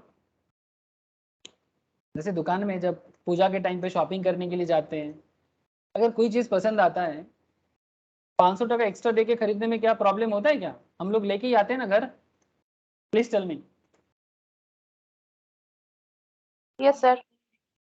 एग्जैक्टली, जब बात इंक्रीज या डिक्रीज इन डिमांड का है, इंक्रीज और डिक्रीज ऐसे केसेस में प्राइस को कांस्टेंट कर देंगे और बाकी मैटर को क्या करेंगे, अप एंड डाउन कराएंगे। ठीक है, बाकी मैटर मतलब टेस्ट प्रेफरेंस कुछ भी। आपका पहले इनकम 5000 था, लुक एट सर। ठीक है, प्रोडक्ट का प्राइस में चेंजेस हो रहा है, कभी 5, कभी 4, ठीक है, कभी 3, कभी 2, कभी 1, अलग अलग प्रोडक्ट है। लेकिन आपका इनकम पहले 5000 था, अभी आपका इनकम 10,000 हुआ है। So what do you think, अब ज्यादा परचेस करोगे ये सब? पहले ए प्रोडक्ट अगर 10 क्वांटिटी लेते थे, अब 15 ले लोगे। पहले बी प्रोडक्ट अगर 15 क्वांटिटी लेते थे तो अभी 20 ले लोगे, बिकॉज आपका इनकम डबल हुआ है।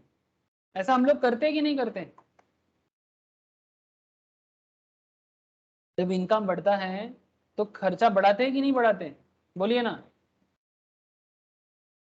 पहले आप पब्लिक बस में चढ़ते थे, अरे इनकम, यस सर, इनकम बढ़ने से आप कैब करते हो, टैक्सी करते हो। पहले आपका इनकम कम था, अब सिर्फ पब्लिक बस में चढ़ते थे, 10 टका भाड़ा, 5 टका भाड़ा, आप खुश थे। आपका इनकम बढ़ गया, अब आप बात बात में कैब करते हो। यस और नो? आप नॉर्मल टाइम में ट्रेन में चढ़ते हो, इनकम बढ़ने से फ्लाइट करते हो कि नहीं करते? हेलो, है सर। Yes exactly. जब आपका इनकम लोअर लेवल में था तब आप क्या सोचते थे, या सोचते होंगे कि नहीं इनकम कम है, ट्रेन में चल जाते हैं। ठीक है, या स्लीपर क्लास में चल जाते हैं। जिसका इनकम और कम है वो चालू डब्बा में चल जाएगा, जिसको करंट डब्बा बोलते हैं, मतलब सेकंड सीटिंग, रिजर्व नहीं, अनरिजर्व, और सस्ता। रिजर्व करेंगे थोड़ा ज्यादा, स्लीपर क्लास थोड़ा और महंगा, 3 टियर और महंगा, 2 टियर और महंगा, first class almost like a plane, aeroplane जैसा फीलिंग से आएगा। हाँ फर्स्ट नहीं, बट फैसिलिटीज बहुत अच्छा, राजधानी, इस तरह का। सो आपका इनकम बढ़ेगा तो आपका कंजम्पशन या खर्चा भी बढ़ेगा, तो ये नॉर्मल सेंस है। ठीक है, तब दाम कम होने के साथ आपका कुछ प्रॉब्लम नहीं है, दाम कम हो लेंगे ऐसा नहीं है, इनकम बढ़ रहा है ले लेंगे। ठीक है, तो इसको शिफ्टिंग बोलते हैं सर, इसको शिफ्टिंग बोलते हैं, या इंक्रीज और डिक्रीज बोलते हैं। जैसे ये देखिए, this is your old demand curve, ठीक है, जो डी दिखा रहे हैं, और ये D1 तो new demand curve. Product price अपने जगह में है, लेकिन आप देखो यहाँ पर प्रोडक्ट प्राइस कोई 1 का रहा, कोई 2 का रहा, कोई 3 का रहा, कोई 4 का, कोई 5 का, but doesn't matter. A product, B product, C product, D product, सब कुछ अपने अपने जगह में है। बट फिर भी क्योंकि आपका इनकम 5000 से क्या हुआ है, 10,000 हो गया है, या फिर आपका टेस्ट आ गया है, प्रेफरेंस आ गया है, तो जब टेस्ट, प्रेफरेंस, इनकम ये सब आ जाता है ना, तो प्राइस फर्क नहीं पड़ता, तब भी डिमांड बढ़ता है। लेकिन ऐसे डिमांड बढ़ने को डिमांड इंक्रीज या शिफ्टिंग ऑफ डिमांड भी कहा जाता है। Sir as a economy whole Bharat का बात अगर करो तो आपको समझ में आ जाएगा। सर एक टाइम था जब भारत में लोग ट्रेन में चढ़ जाए तो अच्छा था, बट आजकल लोगों को ये सोच लगता है कि ट्रेन तो छोड़ो भाई, बुलेट ट्रेन आ रहा है। हाँ सर, मुंबई टू गुजरात आज यहाँ पर बनेगा, फिर सेकेंड प्रोजेक्ट है कलकत्ता से बनारस, ये सक्सेसफुल बनेगा तो फिर कोलकाता से बनारस भी आ जाएगा, फिर बनारस टू दिल्ली भी आ जाएगा, कोलकाता से दिल्ली भी बुलेट ट्रेन आ जाएगा। सर हम सेम डे में दिल्ली जाके वापस आ सकते हैं by train, can you imagine? Hello,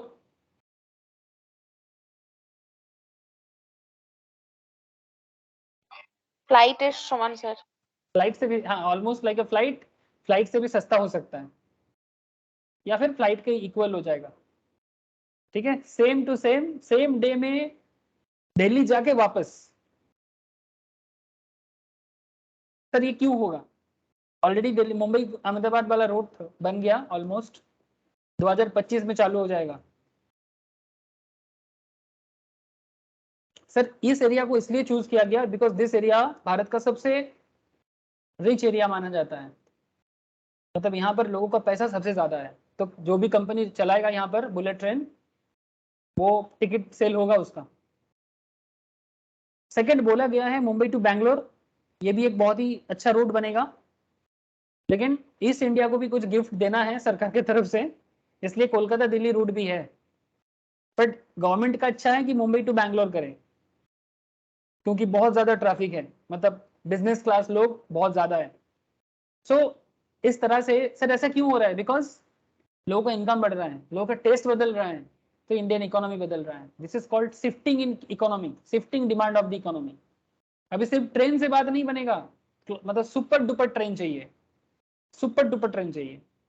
I hope you understand. Hello, तो इसी तरह से इकोनॉमी के लिए एज ए कंट्री भी आप सोच सकते हो, this is called shifting, D से D1 दाम वही, प्रोडक्ट वही, फिर भी डिमांड चेंज। दाम यहाँ पर असर नहीं दिया सर, दाम का changes is not important here. A का प्रोडक्ट A1 रहा, बी इधर B1, सी इधर C1, डी इधर D1, सेम दाम में है, दाम no change in price, but change in your income, change in your taste. तो डिमांड शिफ्ट करता है, या डिमांड इंक्रीज और डिक्रीज करता है, उल्टा भी हो सकता है। पॉजिटिव जैसा बात है, नेगेटिव बात भी है। आपका इनकम 10,000 से 5,000 हो गया तो D1 से डी में शिफ्ट हो जाओगे, डिमांड इधर से इधर आ जाएगा, दाम उधर ही वही रहेगा, नो चेंज इन प्राइस, फिर भी demand change. This is called shifting in demand curve, या इंक्रीज और डिक्रीज इन डिमांड कर्व। समझ गए सर? बोलिएगा।